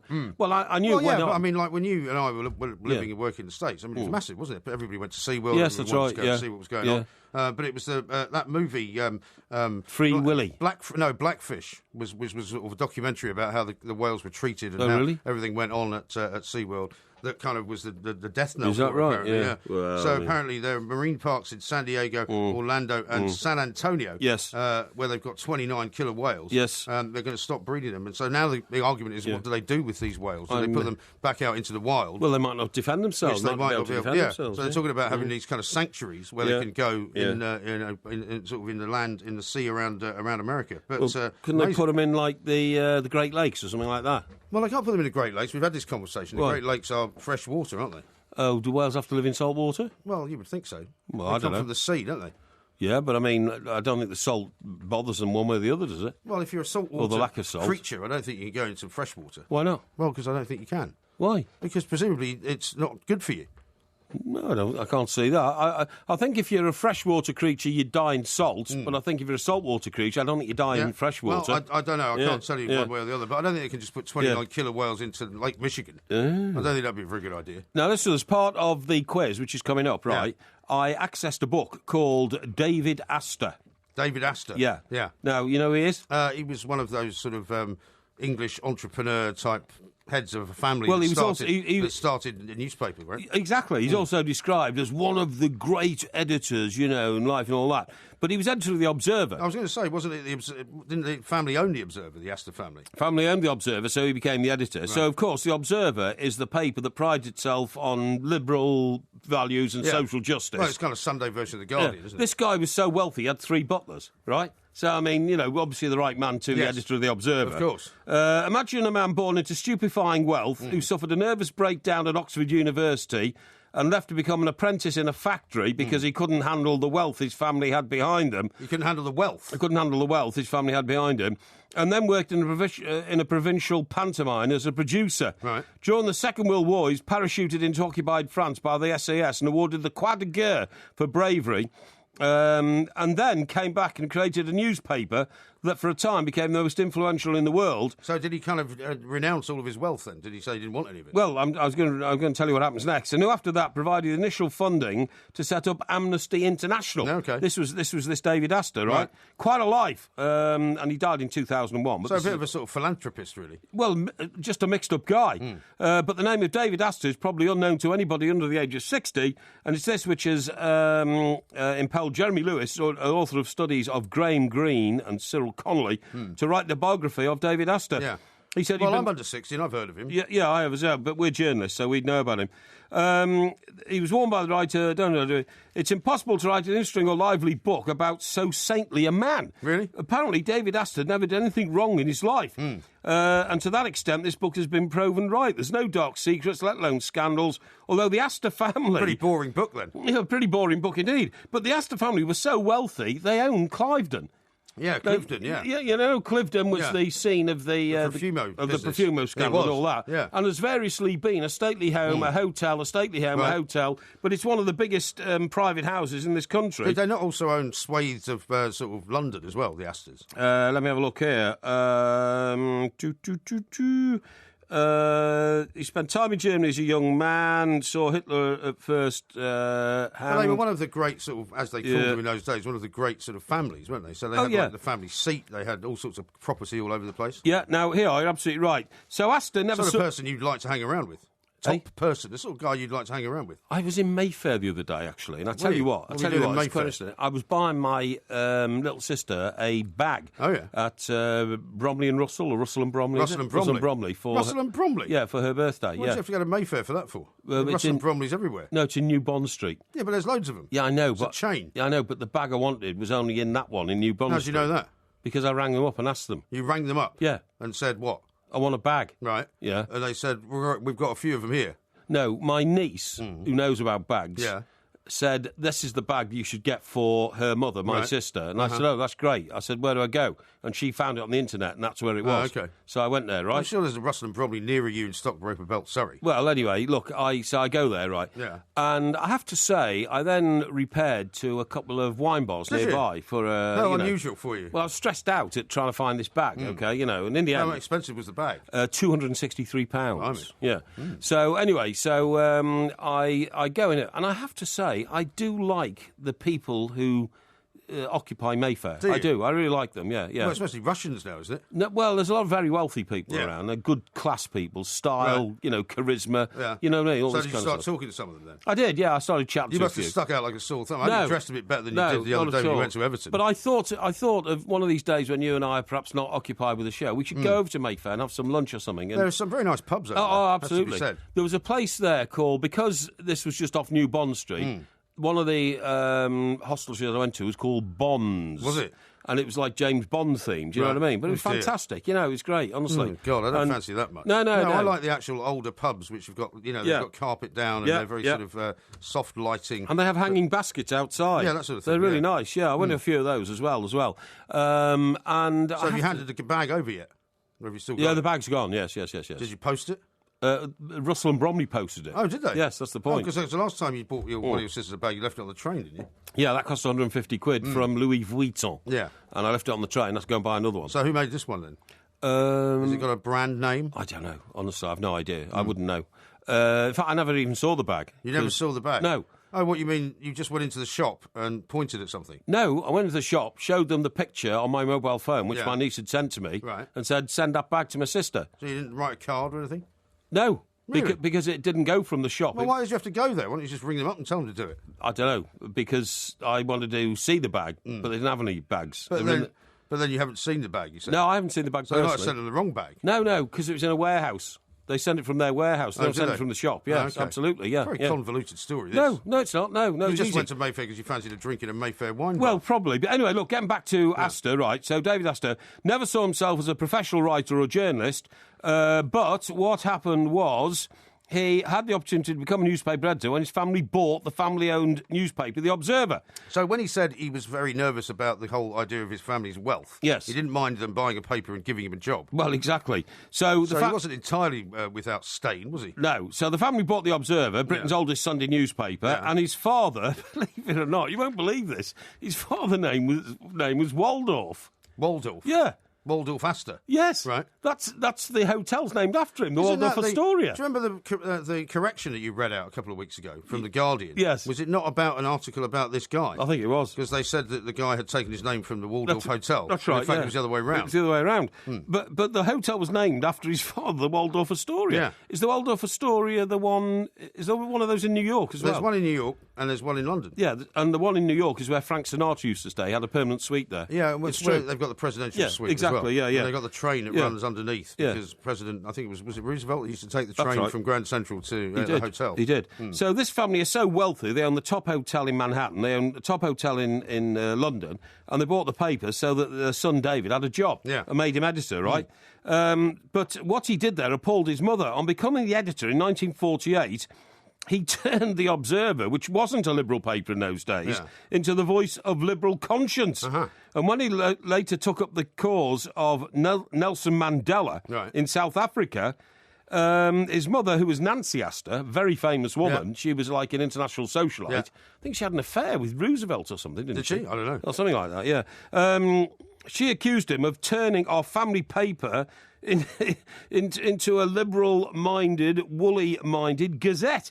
Although Astor's use of The Observer to influence political debate was exemplary, he also made it the best-written paper of its day and therefore attractive to readers who didn't share his political opinions. It did used to be a great newspaper, The Observer, but unfortunately now it's all part of the group that owns The Guardian. Yeah. And it's just a kind of extended. It hasn't got the resources it used to have. That's right. From his own personal wealth, he managed to employ writers who couldn't possibly have been able to work for any other paper, like, for instance, best-selling author George Orwell. Oh, yeah. That's incredible, isn't it? Huh? Well, Hugh McIlvanney worked for them as well, didn't he, for a long time? Well, of course he did. Hugh worked for everybody. Well, he worked for them in the Sunday Times. And he worked for the Express for a while. Eh? He worked for the Express for a while. I don't think he did. Yeah, he did. Who, Hugh McIlvanney? Yeah, I'm sure I he didn't think he did. Yeah, I think he did. These guys who work for Sunday newspapers, I mean, they're craftsmen, and they spend, like, days writing their pieces, because they have days to write them. They have days to do them. If you see what I mean, yeah. Well, they have to, because if they submit them too early, they just get ripped up and changed, and they have to do it again. So there's a certain skill to be able to do that job. But, I mean, so what happened here is this guy didn't even have an ambition to be a journalist, like you and I did from the age of 14. Yeah. But when his family, at the age of 30, his family found he had nothing to do, they went and bought out the Britain's most popular Sunday newspaper, which was then a sort of middle-wing Conservative paper, gave it to him and said, this is yours now, and he turned it into what it is today. How very odd. How very odd indeed. Yeah. Did you ever work for the Observer? No, and I wouldn't. Did you ever work for a broadsheet? I've had pieces published in broadsheets, like the Times and that kind of stuff, but I've never worked for them on the staff. You've had pieces published in the Times? Oh, of course. Really? Oh, yes. Oh, well, we'll see how well you do in the quiz then. OK, yeah, that's be good. Yeah, I'm looking forward to that. It's the Porky Quiz. It's coming next.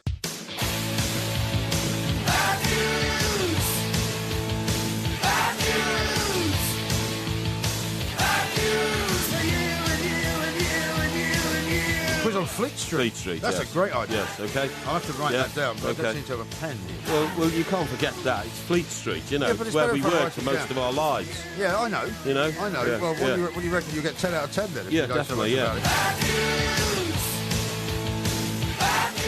It is the Porky Quiz. It is on Fleet Street. Why are you rearranging your papers there?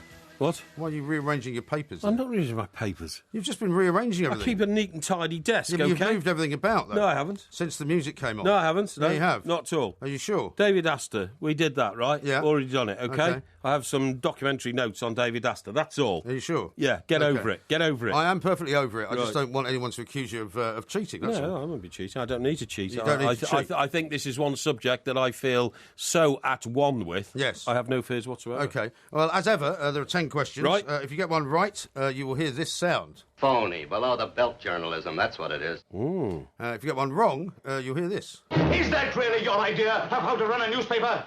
Oh, I actually thought I might have got a read all about it.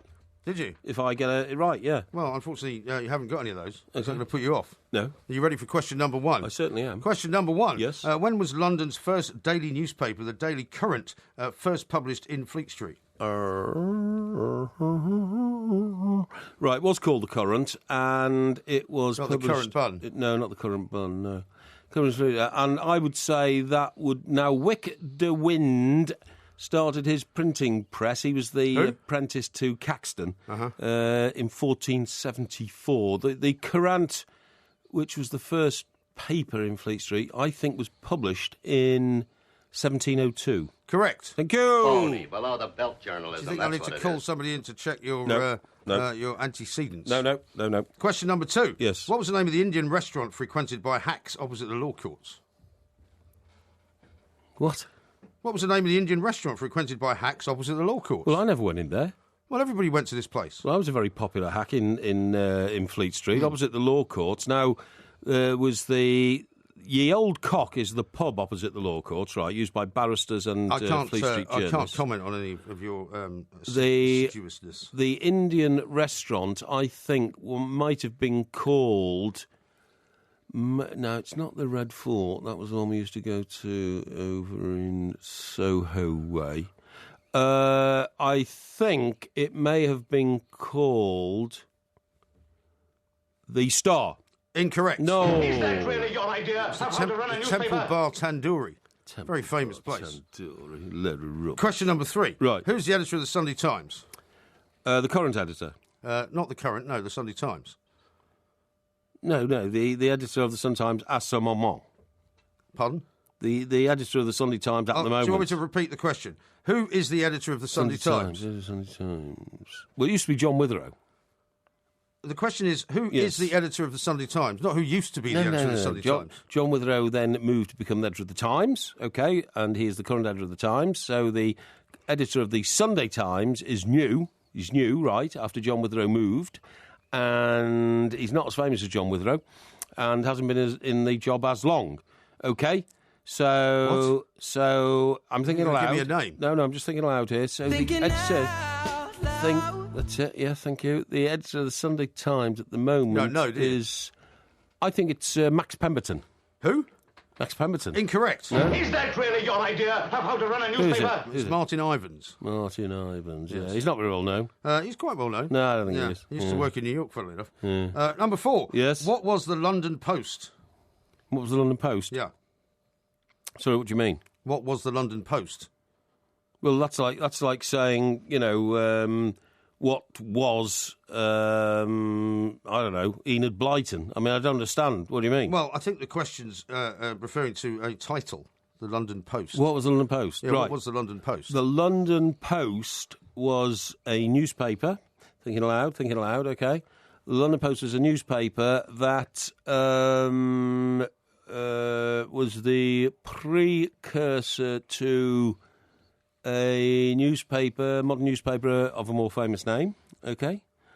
You don't know, do you? Yes, I do. So the London Post was... I'll have to hurry you.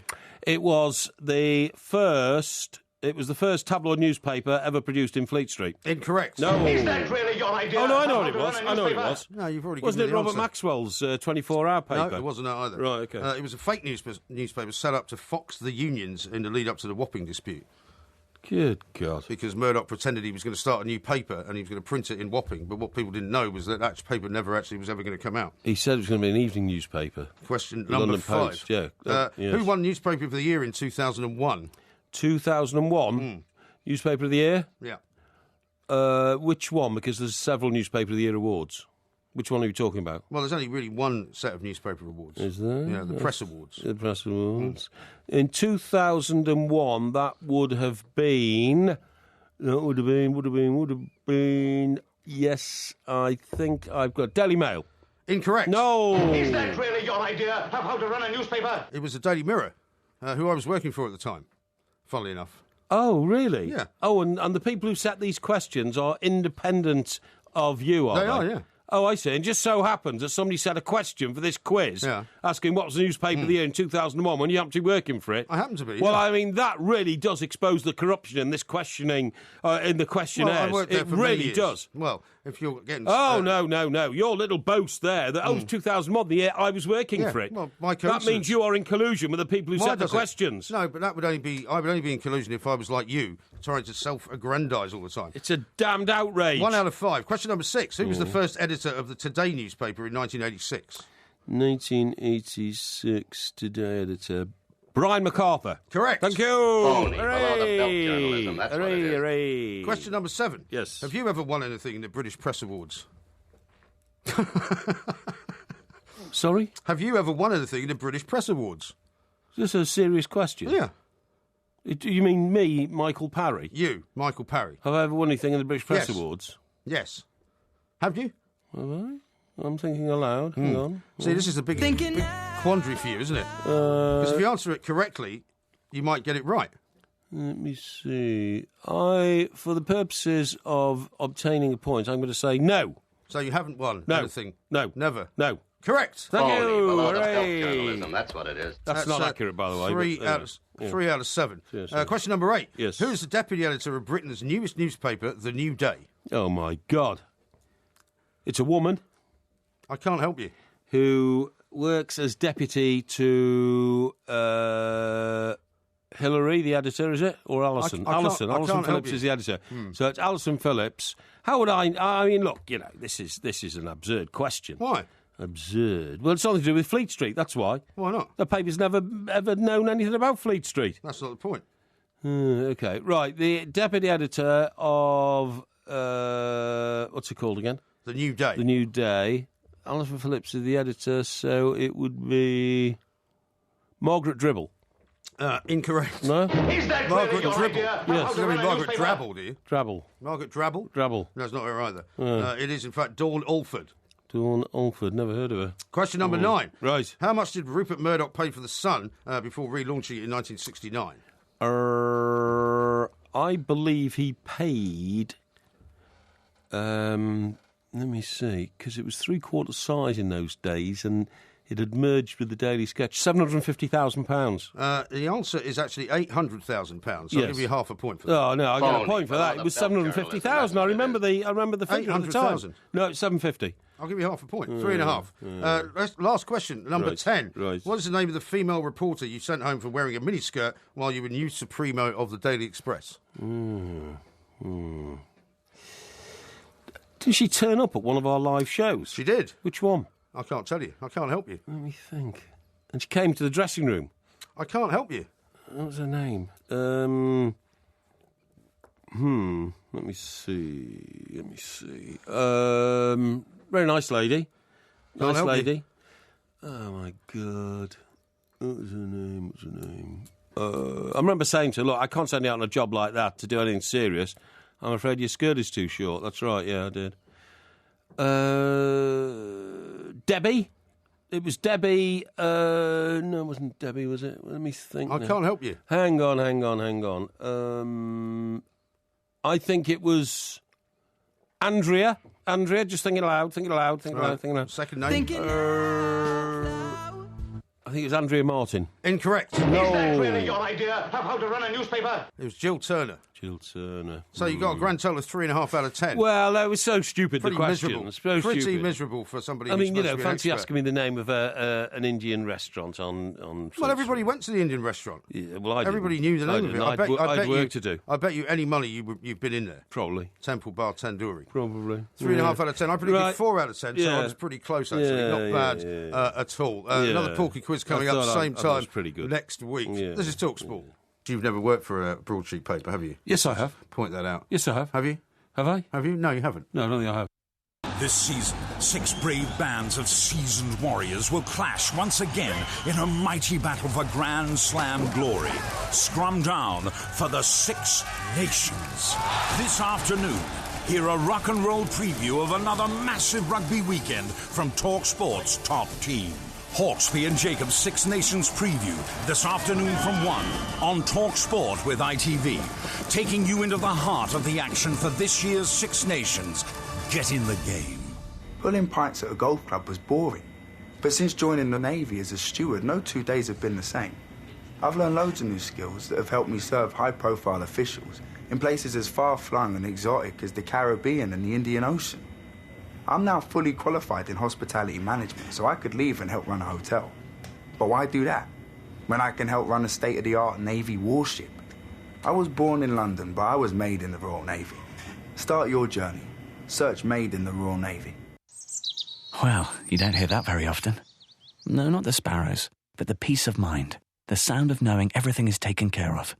The peace of mind 5 years free servicing gives you. And to celebrate the launch of the new Mini convertible, that peace of mind is free when you buy any new Mini from your nearest Mini centre this weekend. Which means peace of mind also sounds like this. Hear more at mini.co.uk/stay-open. Offer only available on new Minis ordered between the 4th and 7th of March and registered to retail customers by 31st of March 2016. Mini TLC covers the cost of all scheduled servicing requirements for a period of 5 years or 50,000 miles, whichever milestone is reached first. Participating retailers only. Full terms and conditions apply. TalkSport. He's beaten the keeper! Anything else is relegation. A great British invention. TalkSport.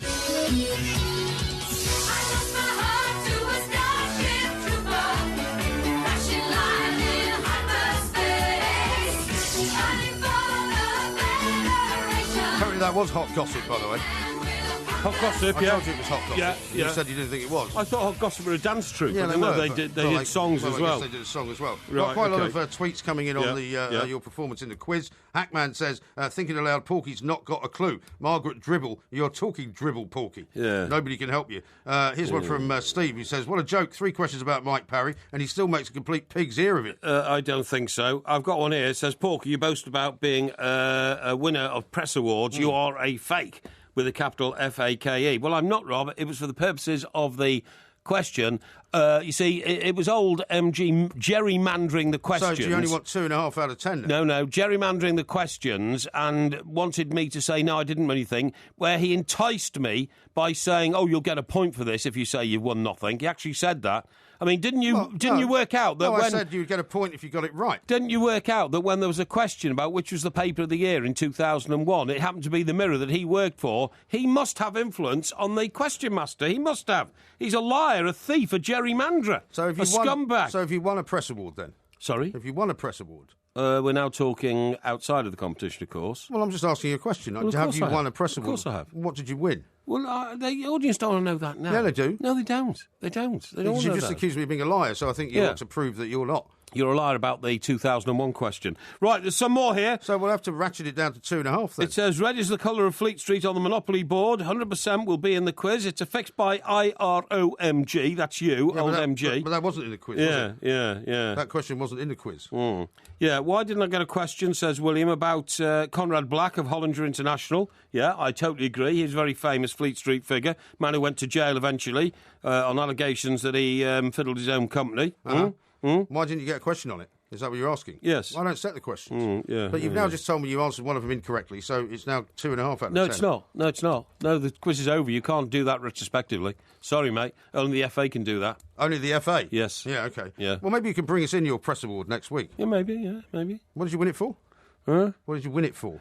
Outstanding leadership. Really? Yeah. They don't have a category for that. Well, they do, because what happened was I sent a boy down to Heathrow and told him to get a job as a cleaner and then get on board the Concorde and take a picture of himself sitting in the cockpit of the Concorde. Really? Which he did. Yeah. And we got an award for it. Scoop of the year? Yeah, absolutely. Well, and was it for outstanding leadership then? Well, it was, because I was head of the team. I was right. the news editor. I was the one who What year was masterminded that? it. Because I can look it up. It's not a problem. I've got all the old awards. That would be about 1988. 1988. Yeah, when I was at the height of my powers. Really? Do you know who the reporter was? Yes. Go on. Yeah, I do. I don't want to give his name away. No, it was Graham Dudman. Yeah, I know it was Graham Dudman. Who, when I last heard, was the managing editor of The Sun. But he's not anymore, I don't is think he? he's with The Sun anymore. Did he get caught up in all the He old... got caught up in all the old... allegations and all the rest of it. Yeah, He was on bail for a long time. Oh, was he? Yeah, Mark says this, you could give Porky a quiz on himself and he'd only get 3 out of 10. That's all very of his unkind. previous fibs would be exposed as he would forget he said them. That's not very nice, is it? Yeah. Anyway, look, the point is we should be talking now about the future, not the past, and the future, of course, is Cheltenham tomorrow. It certainly is. Now, I hope you're going to People turn up in keep, the proper attire, by the way. Well, people keep saying, would you stop referring to Cheltenham tomorrow as tomorrow? Because, in fact, it's later Oh, it's today, yeah. Well, I mean tomorrow daylight. Yeah, well, I'll be wearing a suit, certainly. Yeah, and a tie, I hope. Well, I'll bring a tie, but Yeah. I mean, an awful lot of people who are at Cheltenham are not necessarily wearing ties, are they? No, perhaps we should go without the tie. Yeah, let's go without the tie. I mean, bring one in case you need one, but I'm pretty sure No, you won't need one. Last time we went, we didn't need one to get into the no, you won't need one. arenas. I'm not going to bring a tie, because if you take your tie off, it's then a nuisance all day in the pocket of your coat. Exactly. Yeah, don't bring a tie. And the temperature should be quite warm. If Temperature it's should be like quite yesterday. warm. I'm going to bring a scarf, by the way. Are you? Yeah, I'll tell you what. Not an Everton scarf, I hope. Not an Everton scarf, no. In fact, I'm bringing a scarf which I save for special occasions, and it's made of cashmere. Is it? Black cashmere scarf. Oh, very nice. Okay. Of my two How overcoats... come it's not blue? I prefer black because... I thought everything was blue. No. Of my two overcoats, one is grey, and Yeah. it contrasts beautifully with the grey. Right. My other overcoat... You actually put some thought into how you dressed, do you? Oh, yes. My other overcoat... You're going to wear purple trousers like you did on Saturday? No, I haven't got any purple trousers. My other overcoat is dark blue, and for that one, I have a blue and white checked scarf made of silk. Oh, you don't want to bring that? No. I'm not Blue going and to. white checked? Yes. No, I'm not going Sounds to. horrendous. No, it's wonderful. It's a wonderful production. Really? Right. What about a hat? I'm bringing my Peaky Blinders cap. Oh, are you? Yes. You're not going to wear that there, are you? I certainly am, Are yeah. you? Well, everybody wears those at Cheltenham. Well, the last person I saw wearing one of those was that guy from MK Dons. Oh, yeah, he looked I like don't think you should wear the Peaky Blinders cap. Well, that's I hadn't thought about that. Yeah, I don't think he you looked want like to be a right chav, didn't he? Yeah, I don't think you want to be wearing one of those. Yeah, it could be right. But I'm going to bring it because it is a genuine Peaky Blinders hat given to me by the man who invented and wrote the Peaky Blinders, So you're going to bring Stephen it Knight. as an item of conversation, you mean, so that when people ask you about it, you can tell them, oh, I got this from the guy that runs Peaky Blinders. Well, I could because I went to the exclusive screening, didn't I, of the you final could, episode but it of would be a the bit second pathetic, series. It'd be a bit pathetic. No, I think it'd be good. And what about shoes? What kind of shoes are you wearing? Hopefully not Velcro trainers. No, you idiot. My slip-on leather loafers. Slip-on loafers? Yeah. Super. Yeah, Excellent. yeah. And a black suit. And a blue shirt? A blue shirt, yes. Blue shirt. A very quality blue shirt, by the way. Quality? And what size? X. Now, what the also in the collars of my shirts, I've got solid silver pointers. What are they called? Do you mean collar stays? Yes, collar stays. Solid silver. Why? Because I like solid silver collar stays. But nobody can see them. No, but I tell them that I've got them. Well, I'll tell you what we'll do. When we're on the train tomorrow, yes, we'll have an examination of your solid silver collar stays. Sure. We'll take a picture of them and send it out. Yeah, well, the problem is that's messy because you've got to fold up the collar of your shirt and take them out. You know what I mean? Are you worried that there won't be some solid silver? Oh, no, they are solid silver, but I just don't like boasting about it, you know? No, of course. No. Well, what I'll do is I'll make sure that I take it out and put it back in exactly the same way. Okay. It won't be a problem. Don't mind that. So the next time I see you will be somewhere around Paddington Station then? Well, we've got to finish the show first, haven't we? Well, but after that. Yes. After that. We've only got literally a few minutes left. Well, I don't think we have, because it's still 8 minutes up to the hour. Yeah, I know, but we've got to stop for a bit now. On digital radio and 1089 and 1053 AM. Talk Sport. Today you and I are not the same. You say you like the sun, I like the rain. So before we go, do it all again. You better catch your own train. This is Talk Sport. We are the Two Mites. There will be a podcast coming out a little bit later on, and on Twitter, I'm sure later on there'll be something of a record of what we get up to throughout the course of the day at Cheltenham. Here's what Carl says. He says, Porky won't need a coat. It's going to be a beautiful day here in Gloucestershire. Yeah, but it gets very, very cold in the bowl, which is Prestbury Park, which is the official name of the Cheltenham Racecourse. Oh, right, okay. I tell you what, I've been there at 4 o'clock in the morning, you know, when Al and I have been doing the breakfast show or something, and we walked the course just to have a look at the fences and that kind of stuff. Right. And this is no joke, it's minus 15. It is incredibly cold place. Right. I remember one year, there was always a band there outside the Guinness tent, and I love the song, not for political reasons, because it's a lovely song, The Fields of Athen Rye. Yes. And we went down there one day, and I gave the guy 20 quid to play The Fields of Athen Rye, and I remember it was so cold that there was... Was this inside the tent? No, this was outside the tent. Right. The band set up in the Guinness Village outside the beer tents, and he was playing, and he told me later that he was sorry if it sounded less than perfect, but his fingers were so cold. I bet, yeah. He couldn't manipulate the strings on his guitar, you know. Was that at this time of year, though, or in the autumn? No, this is this time of year. It is nearly Easter, you know. Oh, I know. Well, I'll tell you what, one year the roof of the stand collapsed at Cheltenham because there was snow on it, and it caved in. Right. And another year when Al was there... too windy, wasn't it? The part of the hospitality village blew down and they had to abandon the whole meeting for a day. But this week it's been pretty mild so far, hasn't it? It seems to have been pretty mild, Now, talking of Easter, Mark in Belfast has texted into 1089. He says, morning, lads. Will Padre Parry be making a rare appearance and making an Easter address on the Two Mites I will. to the nation? Yes, I will, It might actually. either be on Two Mites TV or might you do it on the radio? It'll be made. It'll be made. Don't worry. Are you in touch with him? With who? Padre Parry. Oh, yeah. He's desperate to do a lot more. In fact, his career needs reviving, and there might be a lot more of that. Well, you might There is a lot more stuff around, actually. A lot more stuff around from Padre Parry, which is very interesting. Oh, really? Which you may return to, yes. Where does he stand on Judas Iscariot? Judas Iscariot, I think he's going to join the campaign. I want to clear the name of Judas Iscariot. Save the Judas one, that's what I say. Oh, okay. He was victimised because he had ginger hair. I had ginger hair and I was victimised. I know all about it. Why are you just now collating all these bits of paper in front of you? Because I'm about to disappear. Oh, I know, but why don't you wait until the show's over before you do all that? Because I feel that if you're well prepared in this day and age, you have an advantage over people like you who are slow-thinking dolts. That's very harsh. Yes. How did you know that 1702 answer, by the way? I'm puzzled by that. Since you did so badly on all the rest of the quiz questions. No. I picked it up somewhere along the way when I was, working in Fleet Street all those years. When you're a giant of Fleet Street, you tend to immerse yourself in the culture of Fleet Street, and the culture of Fleet Street immerses itself in you. And yet you didn't know who was the editor of the Sunday Times? Well, not the present day one, because it's not that important. Well, he used to be the deputy. So, I mean, if you knew who John Witherow was, you should have known who he was. If you'd have asked me about, Andrew Neil, I would have told you all about Andrew Neil, being the editor of the Sunday Times, all the great stories he broke. If you'd have asked me about the old guy who married... I used to work for Andrew Neil when he was editor of the Sunday Times. Did you really? Yeah, that's interesting. That's interesting. Yes, it is, yeah. The old guy... Did you ever work for Andrew Neil? Andrew Neil? Yeah. No. I mean, Sunday papers were not my thing. I like being on a daily routine of stress, energy, activity, breaking news, splashes, exclusives, all that kind of stuff. Yeah. I needed that daily diet of adrenaline. You know what I mean? They didn't fancy you either, though, did they? Well, it wasn't that at all. It's just that it wasn't my sort of scene. And who was the guy who's now about 90 who married that very bright woman journalist? Are you thinking about Harold Evans? Harold Evans, and Tina Brown. And Tina Brown, yeah. I could have told you all about him as well. Could you? You didn't know his name? I did know his name. He locked the doors of the front door of the Sunday Times the night he thought the police were coming to close the paper down because he refused to stop publishing the allegations about the thalidomide scandal. Right. Yeah? Did you read his book? Yes, I did. Good Times, Bad Times. Yes. Very good book. Well, you say that. It was Good Times was when I was the editor of the Sunday Times and I was brilliant and a genius. And the Bad Times when Rupert Murdoch took it over and then sacked me. Yeah. You know, I couldn't understand what was going on. Well, Actually, you weren't very good. That was his... Well, I thought he was... I mean, he was an award-winning editor. You just said that. Yeah, but he wasn't very good at producing the sort of paper that Rupert Murdoch wanted. I'm Well, he afraid. didn't want to be told what to do. Well, it wasn't that. It was just that he tried to turn the Sunday Times into the Liberal Observer that we've already talked about. Mr. Murdoch thought it would be more of a radical paper. Well, he wanted it to be more conservative. Well, exactly. And he gave him a huge opportunity. He made Harry Evans the editor of the Times. Yeah. But he wasn't. He then didn't produce the sort of paper that Mr. Murdoch wanted. No. Mr. Murdoch, indeed.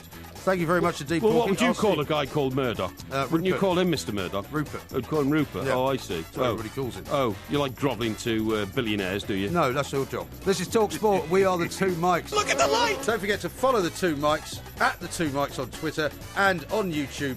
Just look for Two Mics TV. It says here you can change the date and time advance tickets by logging into my account. You need to make any changes at By logging least... into whose account? Your account? No, it just says my account. Well, that means your account. No. MY account. It's that's your account. No, it's an internet thing. Is it? Yeah, it's called my account. Have you got an account there?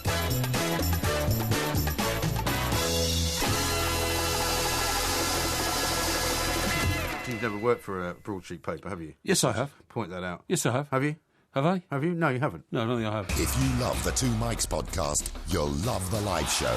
Weekday overnights from 1am on DAB Digital Radio and 1089 and 1053 AM and via the TalkSport app. TalkSport, your Premier League station with exclusive commentaries every weekend. What an absolute corker! TalkSport. I'm irrelevant.